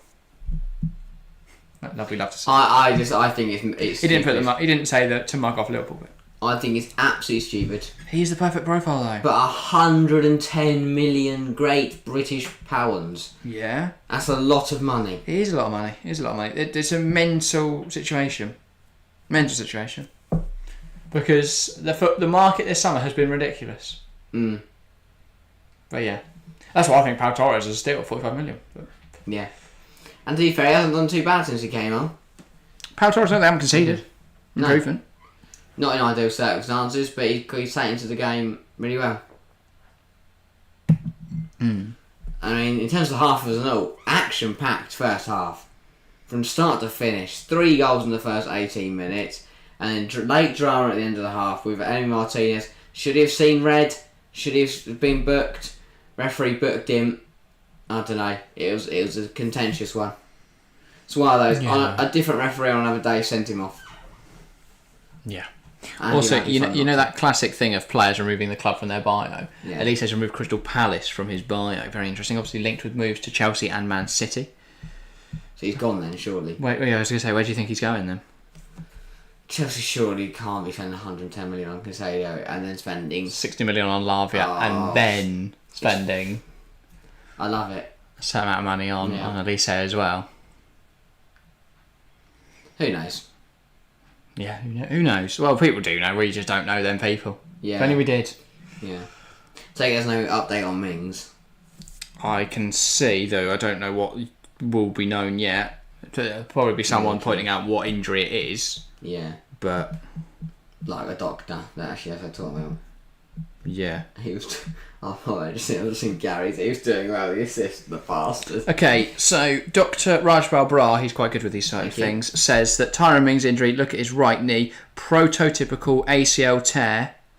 Hoping to be wrong here, though, he says. But it looks like an ACL tear while trying to change direction. So another ACL. On video, that looks like a quick buckle. I said that at the time. Bloody genius, mate. You are not a doctor. But yeah, so again, it's a type of injury you hate to see. An ACL injury, that's all season, really. I mean, yeah, very similar to Amy Mandia. Yeah. And Villa, could be without Tyrone Mings for the whole of this campaign. Obviously, we saw Timber go off as well. I imagine he's probably mentioned something on that as well. Go have a look. Yeah, it's a big concern. Yeah. Lewis, do you think the Saudi Pro League will be better than the Premier in 5 years? Absolutely not. Never will be. And if it is, I won't watch it. I refuse to watch it. Like, I hate that all these big kind of football things. Like, I think it might be 4-3-3. They put football is definitely back this weekend, and they put top 5 leagues in it, like big games. They put loads of different games in there, and then they just snuck in at the bottom MLS and Saudi League. MLS I'm alright with. Saudi, the brand promotion.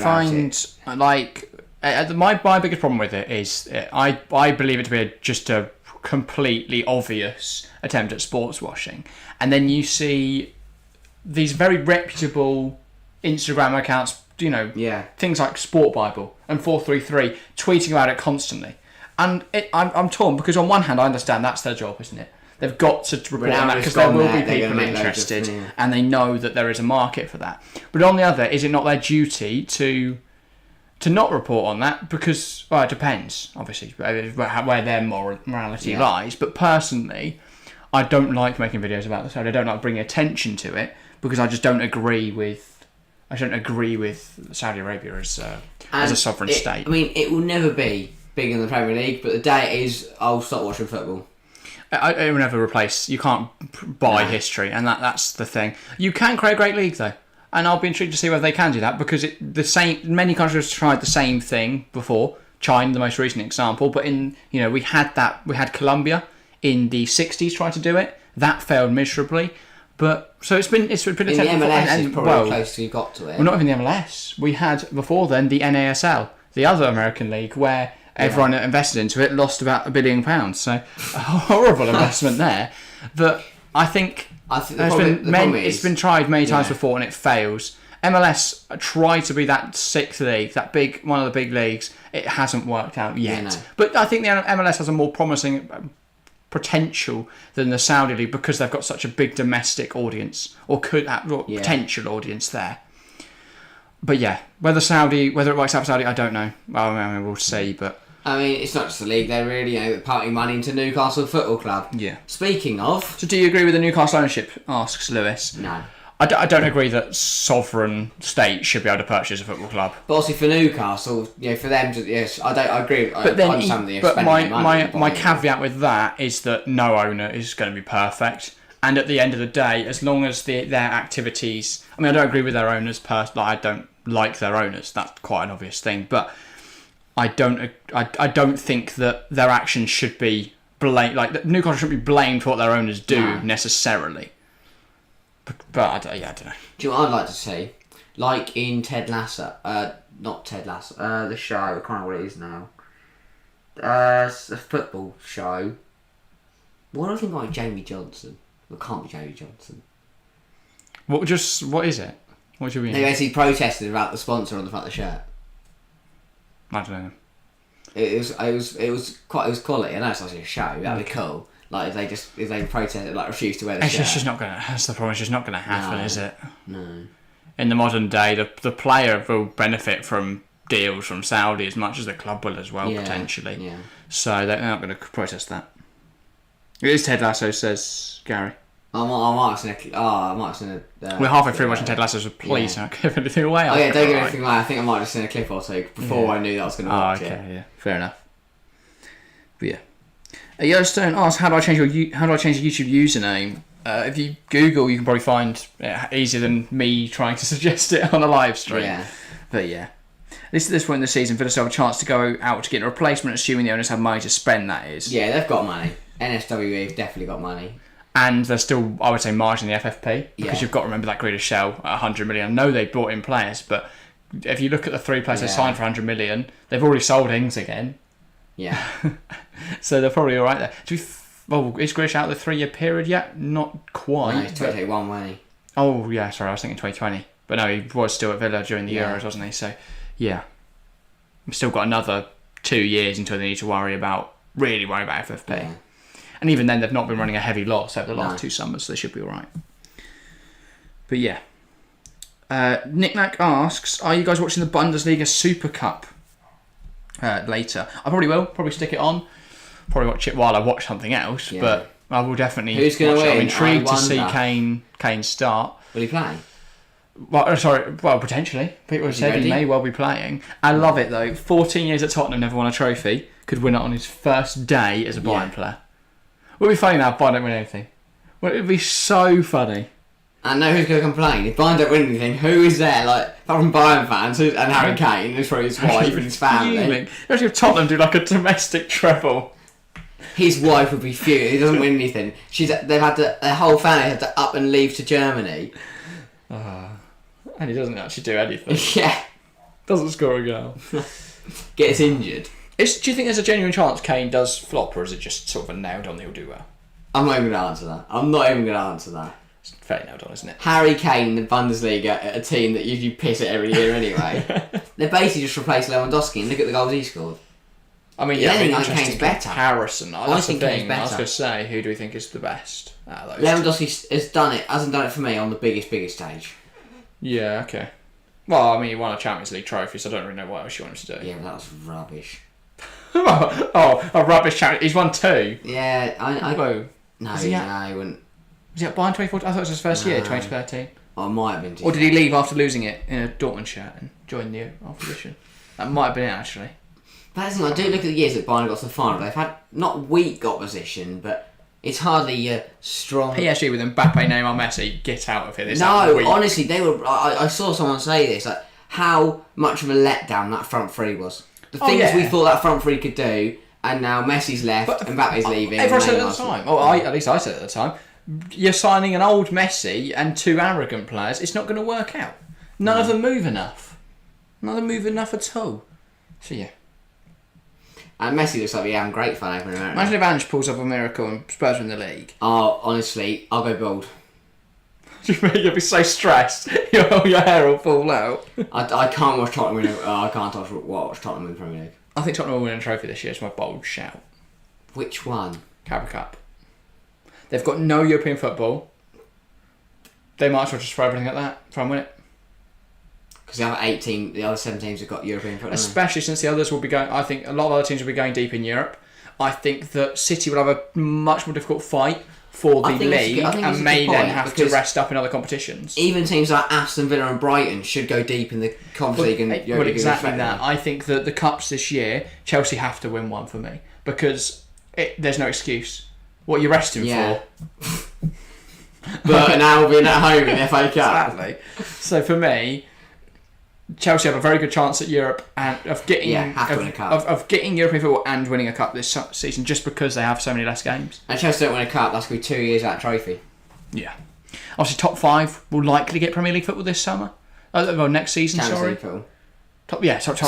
Top 5. The other side have to fight out in like a playoff game. Love it. But yeah, top 5 now with the new format. I'm excited for the new format. Obviously, this season is the last season of the old format. Yeah. Could it be interesting to see? But yeah. Is it me or if half time's got like a lot longer? I feel like I've been saying for ages. I think the problem is with the added time. You look at the time and you're thinking, well, it's been kicked off an hour and 10 minutes ago. Yeah, 10 minutes ago. But because of the 10 minutes added time, does mean that there's going to be a bit longer. Yeah. There was no excuse for coming 12th last season, was there? 17th if you count the second half of the season. 17th in the second half of the season. No, there's no excuse there. It's a terrible performance from Chelsea. But Yeah, so much has changed over the summer. But I think people, the squad, I think the culture, the manager. Exactly. I think people forget that it's. I feel like people are kind of thinking of it as a massive drop off that's going to carry on. I think it was just a one-off year for me, and Chelsea had them. Mourinho, wasn't it? Mourinho always had second season syndrome. One year we finished 10th. No, we ended up 12th that year, and we won the league the next year with Conte. Exactly, that's what I'm saying. We do have these random just 1 year drop offs when we're complete rubbish. Yeah, I mean, but after that, a big summer, a new manager, and a Premier League title. It won't happen. I don't think the opposition was as strong. If we beat Liverpool tomorrow, I'm fully on the bandwagon of Chelsea win the Premier League. I think that's going to be a big game. Because both teams have a point to prove. No shit. No, you know what I mean. Chelsea versus Liverpool. You know what I mean. Both teams have a massive point to prove. Of course, yeah. More bigger than it usually is. Because both teams had terrible. I know not in terms of compared to Chelsea, Liverpool had a great season, but both teams who performed well below par for their standard, they've really got to improve. But yeah, a lot of big games coming up soon. Next weekend, I think we've got a double header of Tottenham Man United and then Man City Newcastle. So a cracking lineup for you guys. Villa on TV again next week. As are Chelsea. We're not live for either of those. Instead, we are live for the Women's World Cup final next Sunday. Very exciting times. Kane currently being unveiled in Bayern. In Munich, sorry. He's just getting unveiled. It doesn't look right. I said this earlier. I said this yesterday. Seeing Harry Kane outside the Premier League, outside Tottenham shirt feels weird. Yeah. But yeah, it's not impossible one game at a time. Momentum is a powerful thing. Chelsea win the Premier League, it's going to happen. Yeah, true. That's the thing though, like while Chelsea had a bad season last season, if you look at their squad and you don't consider any of the factors around, if you look at the players, if you take all those players, don't put them in Chelsea shirts, just consider that squad, I don't think there's many people that would say they don't finish easy top four fighting for the title. My thing is, I also think it's the same for Liverpool. If you looked at the Liverpool squad and you go, where do you think they'll be? I wouldn't have said fifth last year. No. I mean, this season's squad, sorry, I think Liverpool's squad this season's sensational. I think I think it very much pushes City as the strongest in the league. Yeah. Especially since City have lost big figures like Gundogan, like Mahrez, potentially losing Bernardo. The problem is City weren't perfect last night and they still won 3-0. But it was Burnley. If they play like that against Newcastle on Sunday, I think they lose. Look at this Newcastle team; they're ruthless. Yeah. City go away so many times in defence. If they do that against Newcastle, they're going to lose 5-0. Yeah. We've seen Newcastle so far. They've had a couple of opportunities. They've put them all away. And Yuri Tielemans, by the way, warming up. Wow. Getting prepared to come on. A first change, a first introduction for him into this Villa side, and a second substitution already for Villa before the second half even kicks off. And Thor's having another word with him. Yuri Tielemans. Yeah, obviously a big coup on a free signing. So that would imply they're switching to a 4-3-1-2. Yeah, potentially. I can't imagine Tielemans is playing out on the right. No. So let's see, how does this look then? So you'd imagine it would be a very narrow 4-3-1-2 then. I think Man United will be interesting, says Lewis Bush. I think they are. Lewis, by the way, who are you a fan of? I don't think you've said yet. I don't think we've asked. Who are you a fan of? Tielemans is a good pickup for Villa. Spot on there, Gary. Fantastic pickup. Yeah. Yeah. Isak now knocks it back to Bruno Guimaraes, and we're underway here at St James's Park. 2-1 Newcastle lead heading into this second 45. How will it pan out? Who's coming off? Not Ollie Watkins. Wow. Leon Bailey, knick-knack, comes off for Yuri Tielemans. But yeah, Pau Torres now. On the ball. Confident, carrying out of defence. They're trying a pass towards Yuri Tielemans. It looks like Tielemans is playing on the left. It's a bit narrower though, 4-2-2, rather than like out and out wingers. Yeah. And then they drop deep. That means McGinn's sitting a little narrower as well. Tielemans. He was really good for in a Leicester side that went down last year. Man United, who do you support? We're both Chelsea fans. Obviously, as you can see, Harry, a Villa fan as well. I'm quite fond of Luton Town. Definitely predominantly Chelsea though. Of course. Just more. It's more of a. I find it's more of a fan of Villa, but a Chelsea supporter. Okay. That's how I look at it. Yeah, I'm quite fond of Luton Town and Norwich City as well. But yeah, Pau Torres now. Luis. And, well, I thought we might go to Konza there. Does now go to Ezri Konza.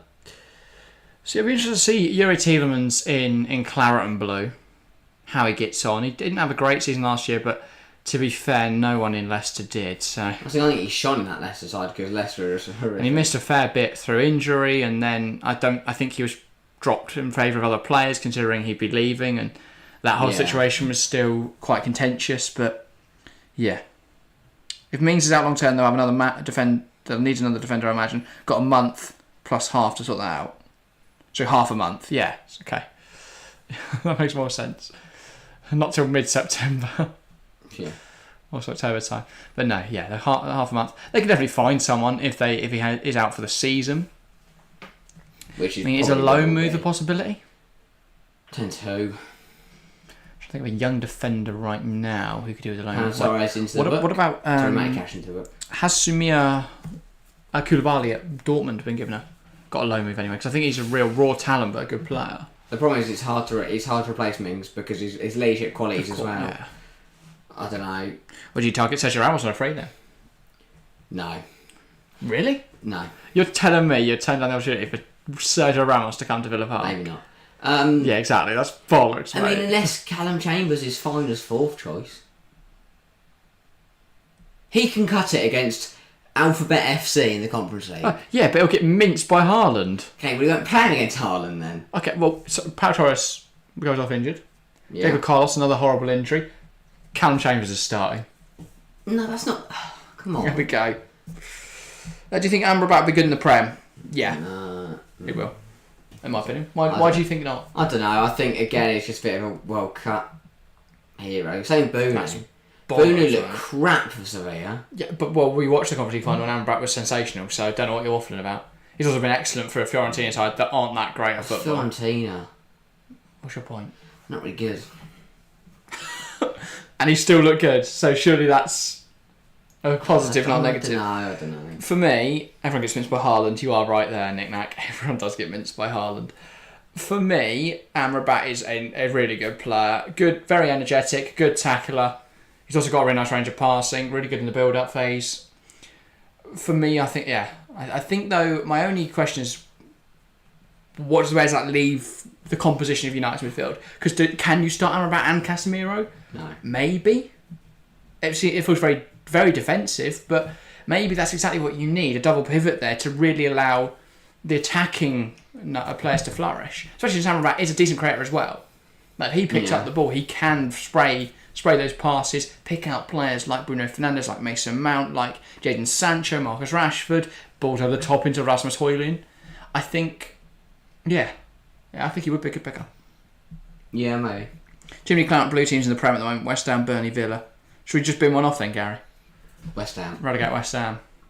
I like West Ham's fans though. Yeah. I don't hate West Ham. Give me. Oh no. I'm annoyed though at the potential of that club. You know, with the investment and everything else I've got. And then I like David Moyes, I really do, but he's not what they need right now. His style of football isn't indicative of what's really good in the Premier League. It's like Roy Hodgson being at Palace. I love Roy. Yeah. But they win games. So. Well, the bit Sheffield United 1-0. With that squad, they should be beating them 4 or 5. Yeah, I said 5-1. Yeah, but then you remember it was Roy Hodgson. No, I didn't remember that part. Yeah, I think I remembered it was Roy Hodgson. Anthony Ariola, right? Fantastic coach. Just joined Bournemouth. He'd have been a fantastic pick-up for Palace or for West Ham. Well, they panicked and sacked Vieira because they thought they would go down. Or Xabi Alonso as well. Almiron here in the behind, and he's actually thrown himself with that one. I think there's a goal to be had there if he throws himself. Doesn't know. Tonali's kept it in. Ball in. Anthony Gordon, and scrambling across his enemy, but he didn't need to. I'm not letting that man score. West Ham could be a different kettle of fish once JWP and Maguire come into the side. No. Well, and also McTominay. But I think that could be one of the most disappointing ways to spend £100 million. Maguire's a very good pickup. Maguire's a very good pickup. Because he's decent with the ball at his feet. And Ward-Prowse will get you out of sticky situations. Ward-Prowse is a very good set-piece taker. And McTominay's actually a decent midfielder. But it's such weird scattergun recruitment of just what English talent. I don't want to... but for me, What does Ward-Prowse do apart from score free kicks and the corners? Like, he's a fine creator. He's a decent goal scorer. But yeah, I think he's such a set-piece merchant. No, I don't think he touches that England squad if he can't take a free kick. Oh, no, yeah. I don't think he should be there anyway. I don't think he'd be in the Premier League if he doesn't take free kicks. In all honesty, like, he's the second highest free kick taker of all time. I think he plays Championship if he can't hit a dead ball. Yeah. Because while he's an okay footballer, I don't think he's anything special. There's a lot of players on the floor. That's 7. You know, while other free kick takers have a lot of other qualities, like Dimitri Payet, he didn't have a free kick merchant. Don't get me wrong. David Beckham hit a free kick perfectly. Exactly, David Beckham, not a free kick merchant at all. Yeah, he scores a lot of free kicks. Can't think of any now. Not many. They are the ones. Letitia, no, he was a pen merchant, wasn't he? Yeah. And now he's a conspiracy theorist. Beckham, place it like Payet and whip it like Ward-Prowse. That one works the least well. Yeah. So yeah, I can't think of any players that score loads of free kicks. Konza, Luiz. Not necessarily Konza. Very much under the cosh at the moment, but coming forwards now, Cash caught by Gordon. And that's a yellow card. Maguire's good in a low block. Maguire is a very good defender, and people will clown on the sign and go, "Oh, that's Harry Maguire," because he's become decent. A bit of a meme. He gets so disrespected on social media. Look at him for England. He's a brilliant defender. Like, he's not an £80 million defender, of course, but a lot of the times where he would get the blame, it's all on David De Gea being completely useless at playing out for the back. Because like every centre half makes an error, but usually their goalkeeper helps them out. Madison isn't bad from free kicks. Exactly that knick-knack. I think Madison's going to have a really good season as well. I don't. I consider him in FPL, but I think Richarlison will get more returns. I really hope my Tottenham slander doesn't come back to bite me in the arse. I think it might. I genuinely think they have a good bet to do well next season. This season, sorry. We're here now. I just think it's going to take them a season. I don't think they're going to be fighting for the title, and I still think there's a lot of recruitment to be done. Like, their wingers aren't perfect profiles for what Postecoglou likes from a winger. Do you think it was the right decision to give Son the captaincy? What? Son's been named captain. Why? Because Harry Kane left. Yeah, no, I don't. Why Son? I don't know either. Yeah, no. I mean, he's clearly got strong presence in that dressing room and favour, but for me, Son doesn't fit either. I'd have gone Højbjerg. Son also doesn't. Højbjerg's about to go to Atleti. I'd have gone Eric Dyer. He's not going to play ever. Can't go Christian Romero. Exactly, because he's erratic. So who do you give? He's perhaps probably what. He's like. Who leads this? He'll put it on himself. It would stand on the side. But Son's not really going to lead. It's Lloris, wasn't it? Yeah. But he's gone because he's Lloris and Kane are tragic. Who is it going to be? Who is going to captain Tottenham? They need. Well, it's going to be Son, isn't it? But Skip. Fuck it. Oh, he's shit though. He's not shit. Skip's a good player. Skip. He's got a brace in Barcelona. I think he's really good. The greats have done that. Ronaldo. Skip. Curious to see how Mount gets on at United. There's a crowded midfield over there. I've put him in my FPL team. I think that will suit him though, because he can actually create chances that people got on the end of. It's not like, well, where's Lukaku? Oh, let's not bother. Just kick it anywhere else. But yeah, he's had a really difficult season last year. He has to improve this year. I like Mason Mount. Can't think of any other clear contender for captain Spurs. Give it to Richarlison last guy. This is the thing. Yeah, they don't have any leaders at Tottenham. They have to. Because they haven't brought any in. I do not understand how.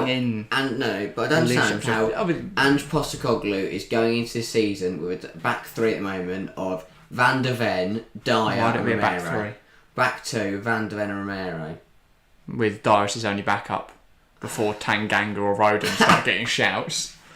Fullbacks, you've got Pedro Porro-Comble right back. Emerson Royale. You said here Pedro Porro-Comble right back. Sorry, that is a erratic back two of Porro who wouldn't know how to position himself, and Romero's gone on a run. It might work. It'd be Van der Ven. If Porro's all over the place, he slots at right centre half, and if Romero's bomb down on the right, might be erratically. And if Højbjerg leaves, they got midfield two of Bentancur and Basuma. Isak a little bit too aggressive. No, it's not been given. Isak save. Finally played to Almiron. He can't decide whether to pull it back or not. The ref. Offside. He's offside anyway. I thought he could blow his whistle for the foul, but he just sort of kept not blowing his whistle. I was like, hang on. Yeah. Why can't you make his mind up? There's a foul. Let's just go wait until they give a goal. See if the ball went in the goal. Will Spurs spend any money There's only Poch that made dire wings deli, and others look decent. Danny Rose as well. Will Tottenham spend any money before the window closes, you think? Well, they have 100 mil, Lewis points out. Yeah. For me, they have to. I think, though, do not buy a striker. Because Richarlison is a fantastic forward. And while he may have had a difficult start to life, he's really good. Richarlison gets banned for kicking someone or slashing out. Dane Scartley's alive. No. That young kid they just bought from Argentina. He's mint. What, Messi's son? No, Ale Valle. Or Aleo Valle? Ale. I can't remember his name. It's like that'd be brilliant. Aleo Valle or something like that. He's really exciting. 6'1", Argentinian. Looks decent. Okay. I'll back him. Dane Scarlett as well is also a good player. I've bring in a right back. No. I've got loads. They've got 8. And they've got DJ Spence, Pedro Porro, Emerson Royale. Tanganga can cover there. No. He's a footballer. I'll put no one there over Tanganga. Isak, big mistake from Konsa. Alex Isak, and it's in! Newcastle 3, Aston Villa 1. A huge error from Ezri Konsa, capitalised on by Alex Isak, who goes and gives one of the fans a little hug. It's fantastic to see. Newcastle 3, Villa 1. And, well, all the weight on the shoulders of Konsa there because it's a big error and a goal given away by Villa's right centre-half. Konsa an absolute stinker, He's an absolute howler. He steps up there, realises his error, goes back. Gordon here tries to slip through Isak. Isak there, I mean, so poor. Konsa just forgets the ball, and that is a delectable chip from Martinez couldn't do anything about it, and Pautel's on the line denied that. Except for him to be a field bargain. Slightly regretting my choice to think he's not got good games. His shirt got ripped in the process, by the way. Konsa ripped a hole in his shirt and he still scored.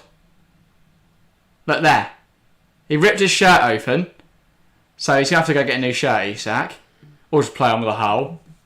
And he still went on and dinked it over Emi Martinez, who was caught on the floor. Pau Torres on the line, couldn't do anything. And just short of the hour mark, Newcastle make it through. It's concerning from Villa. It really is. But equally, I don't think Konsa Mings would be my back to. Obviously, Mings coming off, can't help that. I've gone Pau Torres, Diego Carlos. Yeah. Two Champions League centre-halves. Yeah. Anyway, shall we return to our chat about Tottenham after that exciting moment where Isak scored? Where they should invest is potentially middle midfield because Bentancur is currently out injured. But I would say out wide. So hang on, Bentancur's injured. Bentancur's injured. Højbjerg leaving. Højbjerg may leave to Atleti. Skip Basuma. Fantastic. And Winks. And Madison not playing there. Oh yeah. I think. We may play off the right actually, James Madison. Either way, they have to. Oh, Luiz has to go. Luiz strikes the face of Botman, but he firms it as a unit. Oh no, it was Botman. But for me, Madison will play in that midfield 3. Then I think Basuma's works in there, and then once you've got Bentancur, you just swap it. And then I think Skip will play DM. Wouldn't hate another DM in there. Isak looking for his hat-trick. That's a big stop. For me, wingers at Tottenham. And that's going to sound weird because people will look at Son and at Kulusevski and go, well, that's one of their strongest areas, isn't it? But for Postecoglou's system, they don't work. Postecoglou likes wingers who can go both ways, who can take it one way, who can go left, who can go right, who can get to the byline and cross it in, or who could go in and have a shot. Both Son and Kulusevski are inside forwards. They cut in, they have a shot. I have questions about both of them. Why is Son still at Tottenham? And why did Kulusevski join Tottenham after his loan spell? Because Tottenham are stupid and they just bought him, without signing a manager. Why? Or should you ever buy a player without having a manager? Or a director? Or anything. Their owner's now going to prison for insider trading. What a mess that is. And everyone hates their chairman. Yeah. God, I'm so glad I'm not Tottenham. Imagine being a Tottenham fan. It's just hell. Pure hell. Anyway, yeah, they need wingers, really. I would say Elise on the right. I mean, Kaoru Mitoma is the perfect fit on the left, but they're not going to get him. Mitoma won't go, he's not injured yet. And Brighton love money. A bit too much. I mean, they'll get 110 million for Casado. They'd be looking at 100 million for Mitoma, wouldn't they? And I don't think spending everything you've just got from Kane on Mitoma is a financially smart idea. Kingsley Coman? No. Not fair for... why not? Well, because he's won the league title every club he's joined. Not going to go to Tottenham and risk his legacy, is he? He has never, honestly, every season he's played football, he's won a league title. Falling behind, looking for Joe Linton. Don't know why Emmy keeps coming out of his box. Almiron, Emmy's got to it, he spilt it, but no one's pouncing on that. I named my team for my fantasy team on the Wednesday. Good job you saw the sense in the days since. Yeah. But, yeah, they could both be good options. Who else is there? Jeremy Doku, maybe? I think he'll go City. There's options out there for Tottenham. There's someone else I was thinking of earlier. Can't remember now. How about Zaha? He's just gone to Galatasaray, Lewis. Would have been an okay pickup, to be fair. But Zaha's a bit too much of an inside forward again. And also the amount of ego. He is a good dribbler. Well, maybe that's how they win. Just so much ego. But yeah. There were times last season when Almiron was on fire. That I don't back the Almiron hype. I think he had a good season last year. I don't think he's as good as people think, though. For me, he'll be a fantastic rotation winger in years to come for Newcastle. Who'll start this year, don't get me wrong, they're not going to go and replace him. But that has to be a point of improvement next summer. Because if you look at their midfield, Tonali, world class. Potential world class at least. Bruno, brilliant player. Can definitely cut it at this level. Joe Linton, I don't have any problems with right now. I think though there could be a slight improvement made there. Maybe someone like a Kefran Turam, a Kone, someone like that. But Joe Linton's doing a fine job. Then you've got, and actually in the role he plays, Kefran Turam wouldn't really work. You need a midfielder that can actually attack. So, well, I mean, you'd be looking at Mason Mount or Szoboszlai, but they're both just joined Liverpool United respectively. Then you've got, so front three, Gordon, literally any other left winger. He had a very good game now, I think, Gordon. We shouldn't disrespect him. And they've just picked up Barnes as well, I think it's quite decent. Changed now, Diego Carlos coming on as well. For Luis. Douglas Lewis, so 3 back. Barnes for 3 back. And McGinn as well off. No, it's giving the arm. Oh, it's McGinn going off. Luis was talking to... So, McGinn's off. So, going 3 back now. He's gone down the tunnel. 3-5-2? Yeah. John McGinn's just gone straight down the tunnel, I believe. Unless the camera angle's just deceived me. Might have been, to be fair. Because you have to go down, don't you, into the dugout. Yeah, in terms of... So, in terms of turning this Newcastle team world class, back 4, they've just signed Livramento, who will be one of the best right backs in the world. Jarvis starting through Watkins, by the way. They're determined not to let me talk about this. Watkins cuts in, shot, falls to Cash. What a miss. What a miss. That was Villa's chance to get back in the game. How? It came in at some pace. He has had a horrific game. How many subs are allowed these days? Have they kept the COVID changes? Yeah, they have, Gary, over the last few years. Makes sense, though. 5 subs is something that... You have 5 subs with 3 pauses.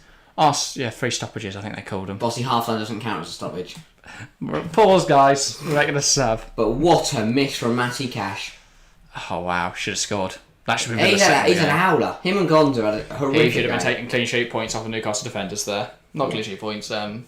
Playing points. Minus for goals conceded points. Straight Gary. And now that goes in. Villa are back in the game for the final 25 minutes. It's a big miss. It is a huge miss. But yeah, as I was saying, back to, I think Botman is future world class. Very much good enough to play in that role. They will need eventually improvements on Shah and Byrne, I would say, but I don't think there's much point forking out just yet. I think there's more pressing in matters. But I would say that both wingers is probably where Newcastle will look to invest next summer. Yeah. Maybe. Yeah. Well, they've just bought Barnes, so I'll wait and see how he gets on. But yeah, I would definitely look at some wingers. I never thought Saint-Maximin would be the long-term option. Wilson coming on, by the way, as is Harvey Barnes for his debut. So some rotation now for Newcastle. Almost as bad as the Mount miss in pre-season. That was a howler. I was going to say, that doesn't go anywhere near that Mount miss. Ball comes across the box and he tries to siphon it home and it goes in between his legs. But yeah, that nowhere near as bad as that. But that was pretty poor for Matt Cash, because the Mount one was a fairly normal ball across the box. That did come off Pope's hands at some venom from Matt. He should have smacked it Cash, rather than get under it and try that. Yeah, it needed just to be a bit more deft, a bit less erratic, and a bit more composed about that finish. But 3-5-2, do you think this is a formation that Villa could use more this season? Obviously now they've got 3 properly good midfielders. Yeah. But don't really have them. I mean, I don't know why they don't play 3-4-3. Well, Gerrard, I think they got a bit scared because Gerrard went to a 3 back and it was quite possibly the worst defensive display I think I've ever seen. I meant 4-3-3, not 3-4-3, but yeah, both would work. But given the talent they've got out wide at the minute, and the fact that they don't have like an Ings anymore to play up front in a 2. I don't think you need to have two. I don't think you need to have 2 strikers. Diaby has looked good for the middle today. He has, but would he not look better in his normal position? Yeah. And does that bring Bailey more into the equation? Would you give a chance to John Duran or a Cameron Archer? Maybe you can still rotate with Watkins there. Yeah, true. No, they're not getting starting minutes this season. Duran's not even on the bench today, is he? Ty's just thrown himself to the ground and won a free kick. But they double change for Newcastle. Callum Wilson's coming on, and he will be coming on alongside. Bayern lineup is out. Kane on the substitute bench. Nick, not surprised by that. Yeah, I'm not too surprised. He's only been there. This is literally his first day. The players don't even know who he is yet. He doesn't even speak German. How's he going to talk to him? He can't even speak English. Equally, football's universal. You can just say pass, and they'll probably know what you mean. Yeah, he doesn't say pass. He says. No, but you can. It doesn't really matter if you're pointing to your feet. Yeah, might just go. He's doing head, shoulders, and knees and toes. I don't know what feet. I don't know what feet in German. Kane on the bench. That'll be a new experience for him. But yeah, Tell starts. Ooh. What do you think of that? I love Matthias. I think he's a really roller. Real talent, but chance to improve that. Yeah. Can you see Leipzig winning tonight? Yeah. Who's that coming on? Barnes. Oh yeah, they recognise him. Anthony Gordon's on the pitch. Hallelujah. I can now finally. Barnes coming on for his I debut. can finally find out watch the game properly. And that's going to be Alex Isak. He scored a brace with a white of the hat trick. Nearly got the hat trick. But on comes Callum Wilson. Just hip it into the box. Kane will do the rest. Yeah. Spot on there, Nick Nack. Dortmund won 6-1, didn't they, opening their season today? I didn't know their season started today. Yeah.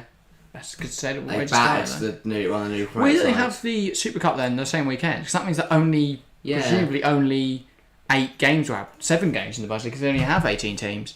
7 games in the open week, so there could be just 4 teams that haven't played a match yet. Definitely, unless it was a pre-season someone will check. Did Dortmund open their season today or was it a pre-season friendly? They beat some teams 6-1. I thought it was a promoted TSV Shot Mines. They're in the Bundesliga. The Regional Liga Southwest. That is not even the 3rd league of Germany. No. I swear I saw. I was going to say, if they had. To 4-3-3. I swear I saw it said they opening their campaign with a win. 4-3 aren't that dumb, are they? Well, unless I misread it, but it definitely says something like that opening their season. Don't we kick off the new season with a huge win? There you go. That's... Poco. Let's do Poco. That's why. There we go.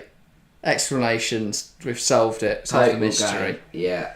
See, that's why I confused that because it said kick off the new season. So I thought, that's definitely their opening game against TSV Scholtmines. Do Bayern not enter in yet? And Leipzig not enter in yet? Presumably because they're in got Super to the final, and they got to the final, didn't they? But but that wouldn't work if they were both. I think it would be Super Cup. Clubs don't have to play their first round, maybe. That's like right under here, right? The card come out. Or maybe they replay the final again, and both teams, and then the winner continues in the DFB Pokal, and the loser doesn't. That'd be cool. Loser loses the Super Cup and can't play in the Pokal. Stop Bayern, wouldn't it? No, Bayern went in the Pokal final last year, were they? Stop Leipzig. Or was it a Bayern Leipzig final? No, it's Leipzig beat Union. Yeah, they must have won it obviously because Dortmund finished second, so it wouldn't have mattered if Bayern won both. It would have been Bayern Dortmund, and we'd probably covered that. Yeah, we'll be doing a double up this evening. Why didn't we lose at Leipzig? I didn't know it was on, to be honest, until yesterday. Yeah, I found out this evening. And to be honest, I've done enough streaming this weekend. Yeah. We've done 5 streams in the last 48 hours. My feet hurt. And his feet hurt. It's tiring. Just tomorrow though, Chelsea-Liverpool. Still 20 minutes left in this game though. Thanks, by the way. We have held double digits all stream. I don't think there's been a single moment where it's gone below double digits. So thank you guys so much for your immense support. If you are enjoying the content and you're new around here, please do hit that subscribe button. It massively helps us out. Leave a like as well. It pushes the stream out. And share it with all your friends. It all massively helps us out more than you can imagine as we're trying to grow here on YouTube. So, yeah, do all those great things and we'll be forever thankful. Appreciate it massively. Yes. Nuremberg had a 9-1 away win today. Pretty good way to start the season, isn't it, in the Pokal, a 9-1 win. But yeah. I like that. I think having a cup, that's brilliant. Having a cup game for the season starts a competitive friendly, isn't it? really. Yeah, I managed in Bundesliga for a bit, and you still always smash teams in that cup game and then be excited for the season. I'm going to just check something. Did Nuremberg go up? Nuremberg go up last season? No, they're still in the Zwei Bundesliga, which they've only picked up 1 point from their opening 2 matches. That league already well underway. Hamburg, a win and a draw. Top Not bad. No, they're third. Behind Hansa Rostock Yes. and Holstein Kiel. But there was a smallish, or a club, sorry, not a small club, sorry, but a club that hadn't been up in the top flight for a while. Who went up there, Shannon? So I'm going to check. That's just arrived in the Bundesliga.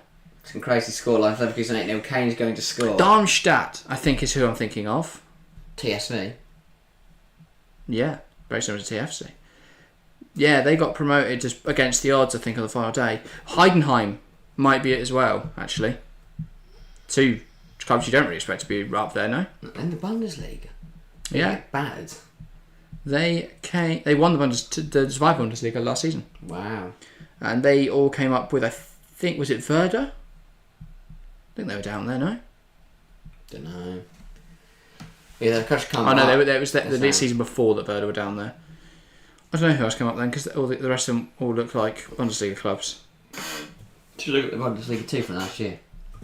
That would be a smart way to do it, wouldn't it? Yeah, that would. 18 minutes to go, nothing's happening. Newcastle knocking the ball Leverkusen back. won 8-0 as well. Yeah, Nick, I said. Oh. Konza, long ball over top to DRB. He's looked good. He's impressed on his debut. So's Tonali. Oh no, it was Hamburg. They lost the playoff. No. Freshman relegation playoff, didn't they? Lost to... Who did they lose to over the 2 legs? Stuttgart. 6-1. Oof.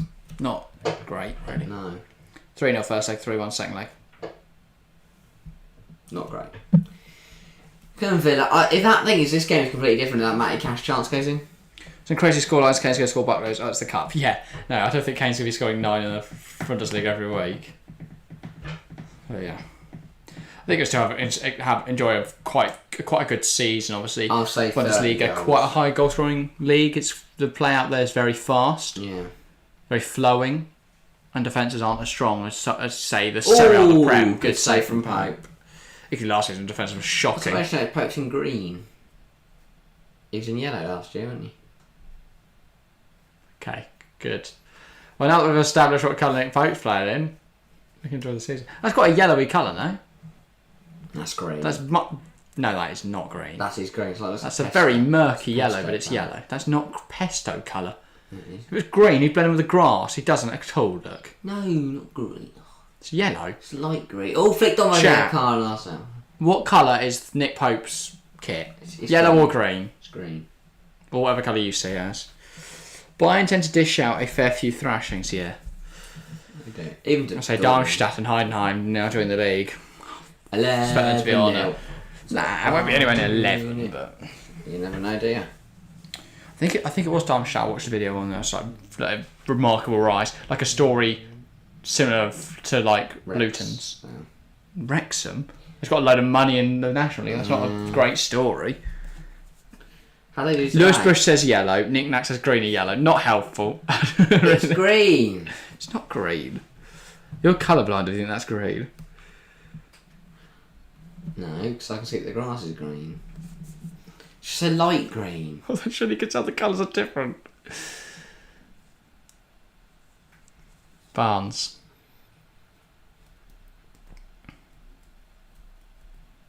It's a dark yellow. It's yellow with like a hint. To be fair, it's probably the same debate as saying to Villa playing burgundy or claret. Purple. Okay, that's just silly. It's the colour I say. I see it as West Ham are burgundy, Villa are claret. I know Burnley are claret because that's what they say they are. Yeah. I don't know about the others though.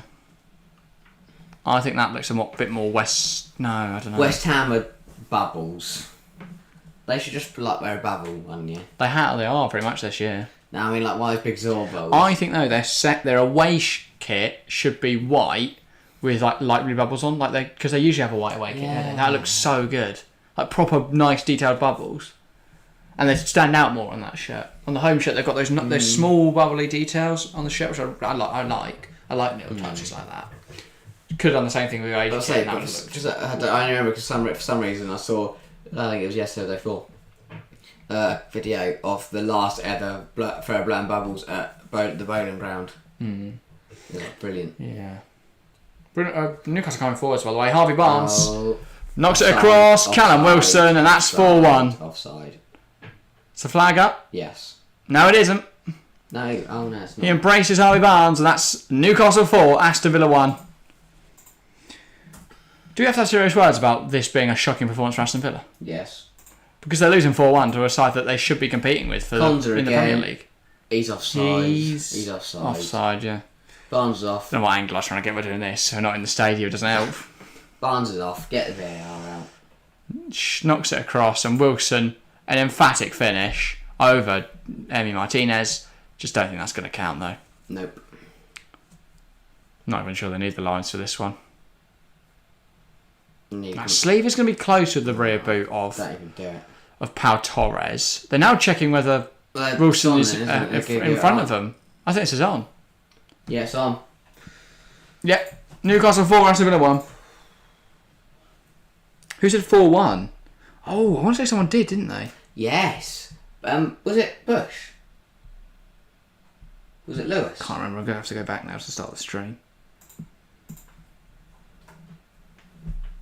Live chat doesn't update. I've just now got the old stream with no live chat update. There we go. Yeah, no. I don't know. I can't scroll back far enough, I don't think. I thought it might have been Lewis. Mings saved from negative points as he went off, yeah. Well, he would have been on 2, I think, wouldn't he? Because he didn't get yellow, did he? Maybe on 0. That's what I mean. Sorry, not 2. He's on 0 anyway. No, he's on 1. What? Oh, yeah. So he's actually got more than he would have got. That's what someone was saying. It's saved from negative points. But he didn't get booked, did he? No. Lewis saying, nah, it wasn't him. Don't know who it was then. Oh. Can you look through chat further? Because I can only get back to, like, talking about Chelsea last season. It was Neil Noble. Neil Noble. I don't know if he's still watching. If he is, fair play. Currently, predictions spot on. Well, on Neil. And speaking of being spot on, well, 42 votes, 52% of chat going Newcastle. That is a majority, and they were right. Because, well, as it stands, Newcastle winning. 29% going Aston Villa, 19% going for a draw. Newcastle top the table, says Nick Nack. Villa, bottom of the league. Are they going down? Well, maybe.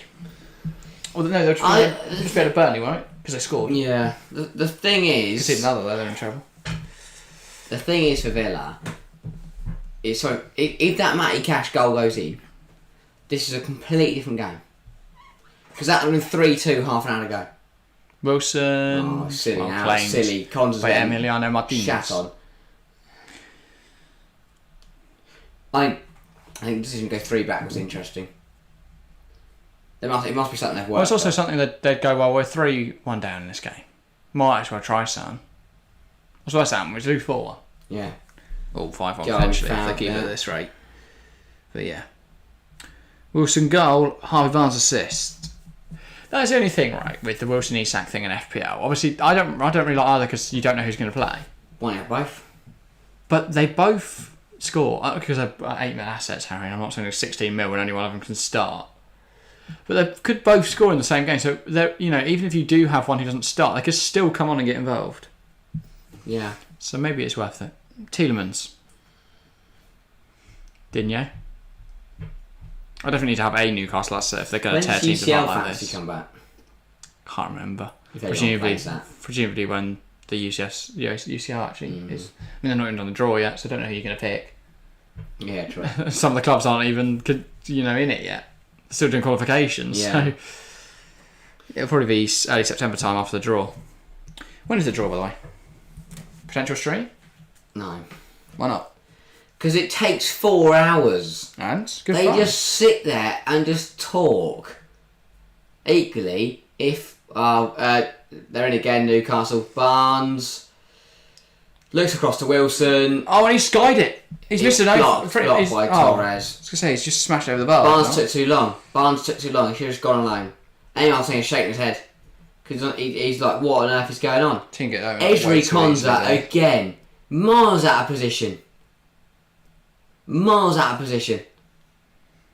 31st of August. No. That's deadline day as well. Little bumper strain? Oh no, deadline day might be like seconds. Weird. Might be the second. There's like an extra period in there. Gary, you're right. I should have been 5-1. Yeah, Barnes should hit it, or just not took so long to play it to Wilson. That's September the 1st. But I don't know whether that would be midnight September the 1st or midnight September the 1st. Like 12 a.m. or 12 p.m. 11. No, 12 a.m. or 12. Yeah. Or 12 a.m. the next day. Oh, cut off the line. Bruno Guimaraes. Yeah. Oh, that's clumsy. All down in the box there, but it won't be given. But yeah. Off the line from Villa. Chat question: If we do should we do the UCL draw as a stream? I don't know what football's also on the same day. Phil Coutinho's coming on for Villa in a minute. It's a Thursday. That sums up Villa. That sums up this day for Villa. Phil Coutinho at the on the football pitch.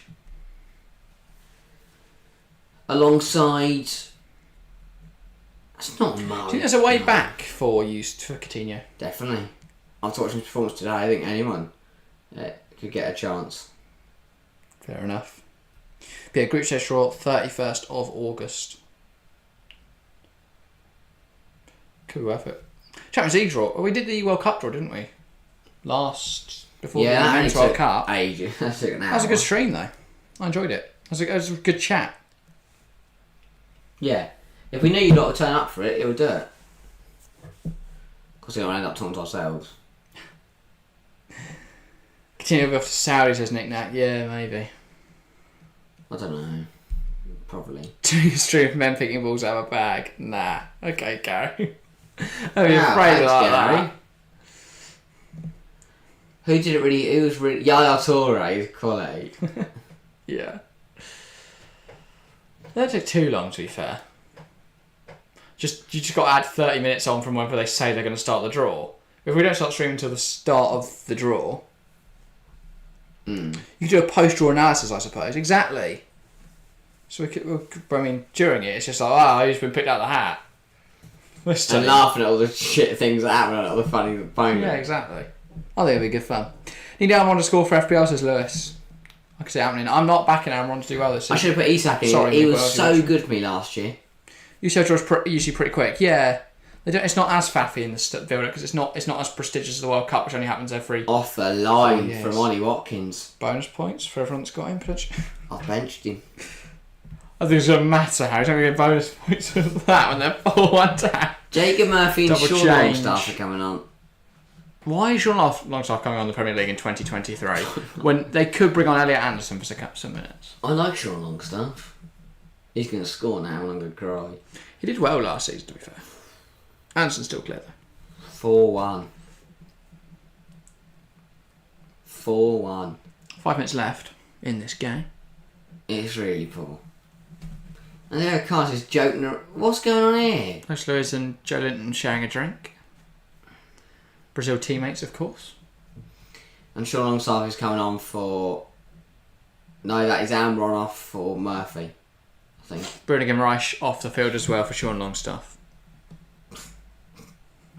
What a downgrade. And yeah, Villa, I think it's Coutinho and Archer. So, Lewis, Amron's off. Sad to say. Only picking you up 2 points. Did he I swear he got a card, I want to say. Maybe, yeah. He didn't get any, assists or anything, did he? That's Abaganda. Oh, the change is not coming just yet. No, 2 points in FPL, no card. Quite a few cards though. Cash, Martinez, Digne, How Luiz, is the ref Botman, letting that stand? Guimaraes, Look at them. Gordon. Ball in, headed away by Pau Torres. Going to fall to Murphy on the edge. No, it won't because he misjudged it. Now Shaw has to go back to his keeper. 4-1 plus the potential that A. Martinez could have been sent off. And me and Ming's been out a horrible injury. Could have gone much worse as an opening day for Aston Villa. Horrific opening day for Aston Villa. Wilson off. Botman offside. Now they're claiming that what Wilson should Yeah, be he's Burks just kicked for at him. having a shot. He's right though. Just kicking the ball away, I guess, is what they're claiming. Yeah. When the ball's just, not in play. Who's your other manager or team? Anyhow, Steve Cooper. Eddie Howe. Yeah, Eddie Howe. Might swap him with Tonali, says Lewis. This is what I'm hoping for, right? Everyone gets excited by Tonali scoring and picks him up. And I don't think he'll be consistent. Yeah. I don't think he'll be a consistent score. Coutinho. So I would avoid Lewis, but make your own choice in life. Coutinho replaces Diaby and Philogene Bidace replaces Matty Cash. Yeah, okay. Right wing back. Just McAllister and Rashford for me, Gaz. What's this in response to? Oh, Gary's got Bruno, Rashford and McAllister all straight There he is, straight on the ball is Philogene Bidace. I looked at McAllister at 6 mil, and I decided that Richarlison at a mil more was a good enough gamble for me. I don't think McAllister will score enough. He doesn't take pens anymore. Benched him, but I just don't think he's going to get enough points to merit me £6 million. I'd rather have spent an extra 0.5 mil on Eze, who did nothing this week. Yeah, I had McAllister as of last night, and then I took him out for Phil Foden, and that went well. He's got to get a hat trick now. I've had a terrible week. So I've been off to bring in Richarlison, but I think Richarlison will do more. Personally, I don't know why. No, I think that having a striker as a midfielder on the game, that seems such an obvious, bring him in for me. Mm-hmm. I expect I'm backing Tottenham to do all right this season. And to be honest, I think my team around him will score enough points that I can take the gamble. My biggest problem with the start of FPL last season was I took loads of gambles. And I think it's good to gamble in FPL, go for a couple, wilder picks, but only a couple. Yeah. Have a solid team that will score points and then gamble on a few players. Well, I did that. I had like Aubameyang and all that lot at the start of last year. It's horrendous. To be fair, I keep thinking I've had a horrendous week. I've kind of I've had an average week, which is what I want. But above average, I should be in the top half of the TFC league at least. Yeah.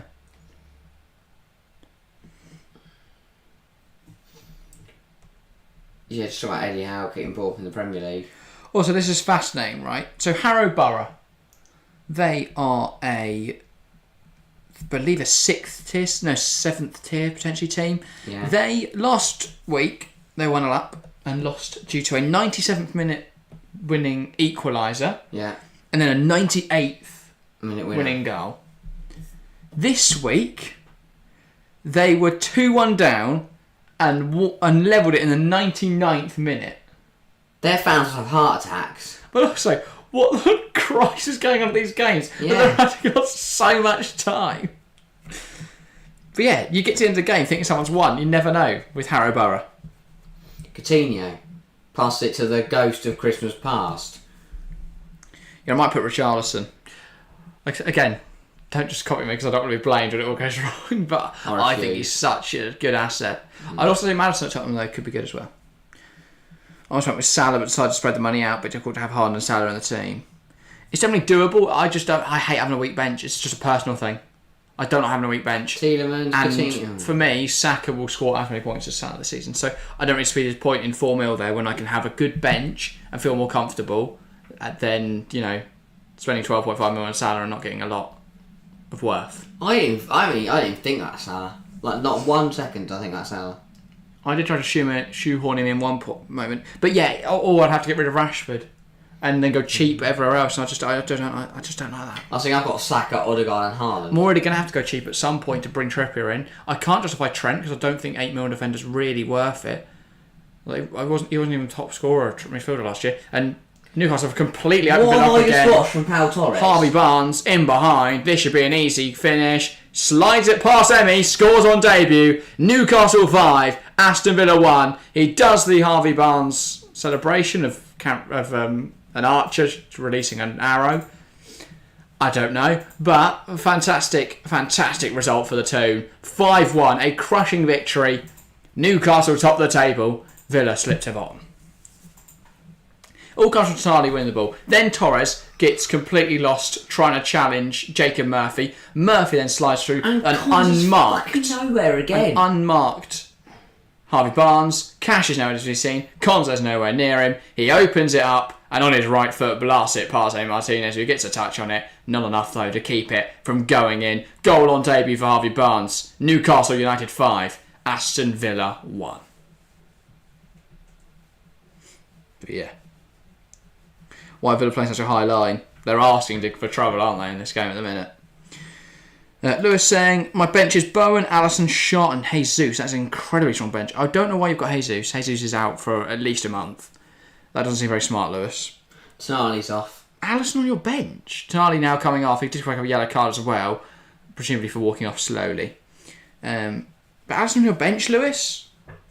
That's another weird one. I know he's got Chelsea this week, but if you're going to spend $6 million on a goalkeeper, I'd just be starting him every week. Sharp, decent. I think it's $5 million. Yeah. I think he's a good bench option, but I'd potentially have started him. Equally, you've probably made the right call based on this scoreline. Jared Bowen, you probably wish you played him now. But I'm not too sure he'll have consistency over the season. But yeah. It's given 6 or 7 quite easily. Slots in Wilson, he sees Emi Martinez off his line, tries to takes test a him. shot. But yeah. I mean, this has been pretty categorically, cataclysmically terrible.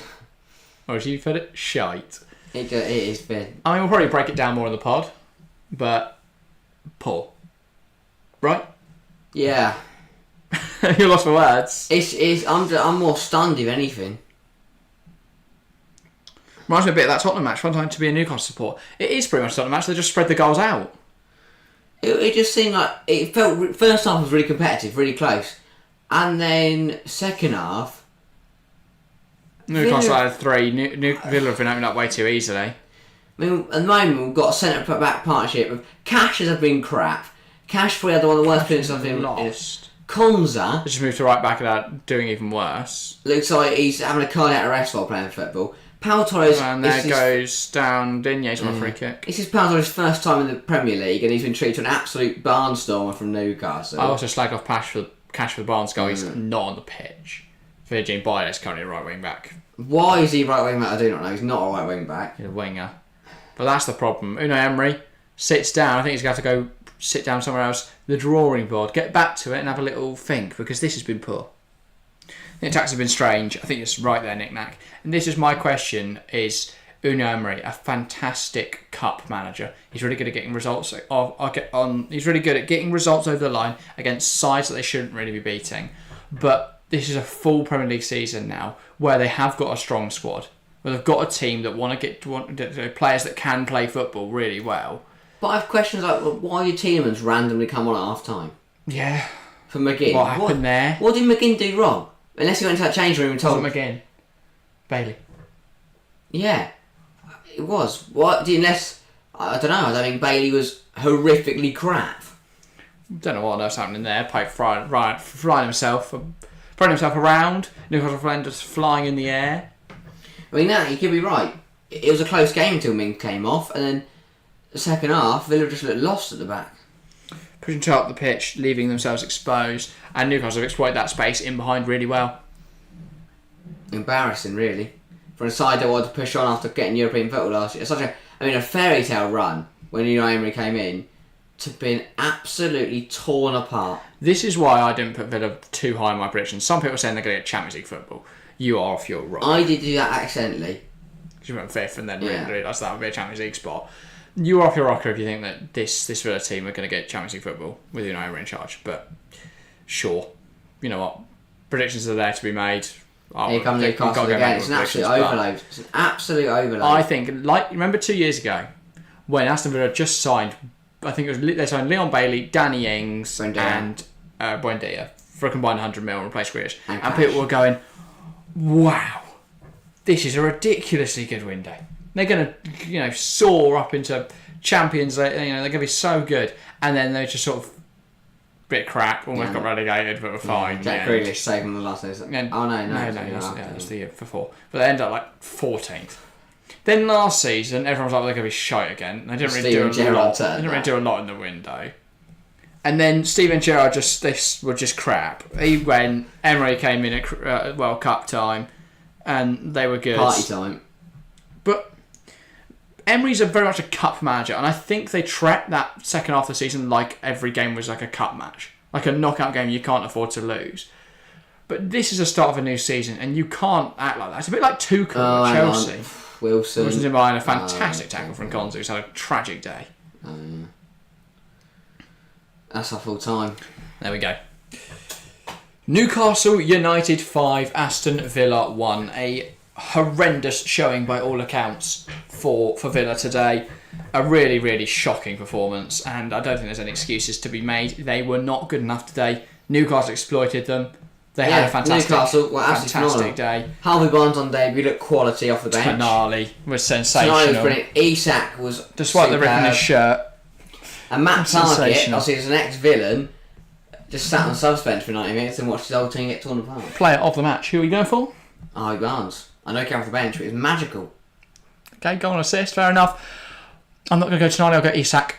Good brace, could have got a hat-trick. Pretty decent performance. He looks the real deal once again. The away end is completely empty, apart from like 5 people. I think it would be. I don't think they were sticking around to applaud the players, are they? They want to get back to Birmingham. Exactly, and I've watched this shite. Shocking performance from Villa today. Yeah. Rightfully, fans are going to be upset. Not much. I mean, Emma Martinez, I don't know what he's doing with when he came rush out his goal. Apart from that, I'm not sure he could have much about the goals. He made some big saves. No, I agree there. I don't think he had a particularly poor game. Ezri Konza and Matty Cash, question marks. But they're the type of players you want to fade out when you're starting to become European. Not fade, I'm probably dead. Like, what? But it should have been... Obviously, Mings getting injured, no one can help that, and real shame. But 2 Champions League... 2 centre-halves that played Champions League football are sat on the bench in Torres and Carlos. Yeah. Bizarre. Should we call it there? Yeah, guys, we will be back tomorrow. Chelsea versus Liverpool, the blockbuster game of the weekend. I personally just found a buzzing up for it. You as Come on, you Blues. Loving it as always. Gonna be good. Hopefully, we can win 5-1 as well. That is everything for today, though. Thank you guys very, very much for watching. If you haven't seen our Premier League predictions yet, go check them out. Go see them. They're on the socials if you want to watch it, if you want to see them quickly, or head on over to the YouTube, watch the video. It's a great video. I'm sure you'll enjoy it. That is everything for today, though. Thank you all very much for watching, and we'll see you tomorrow.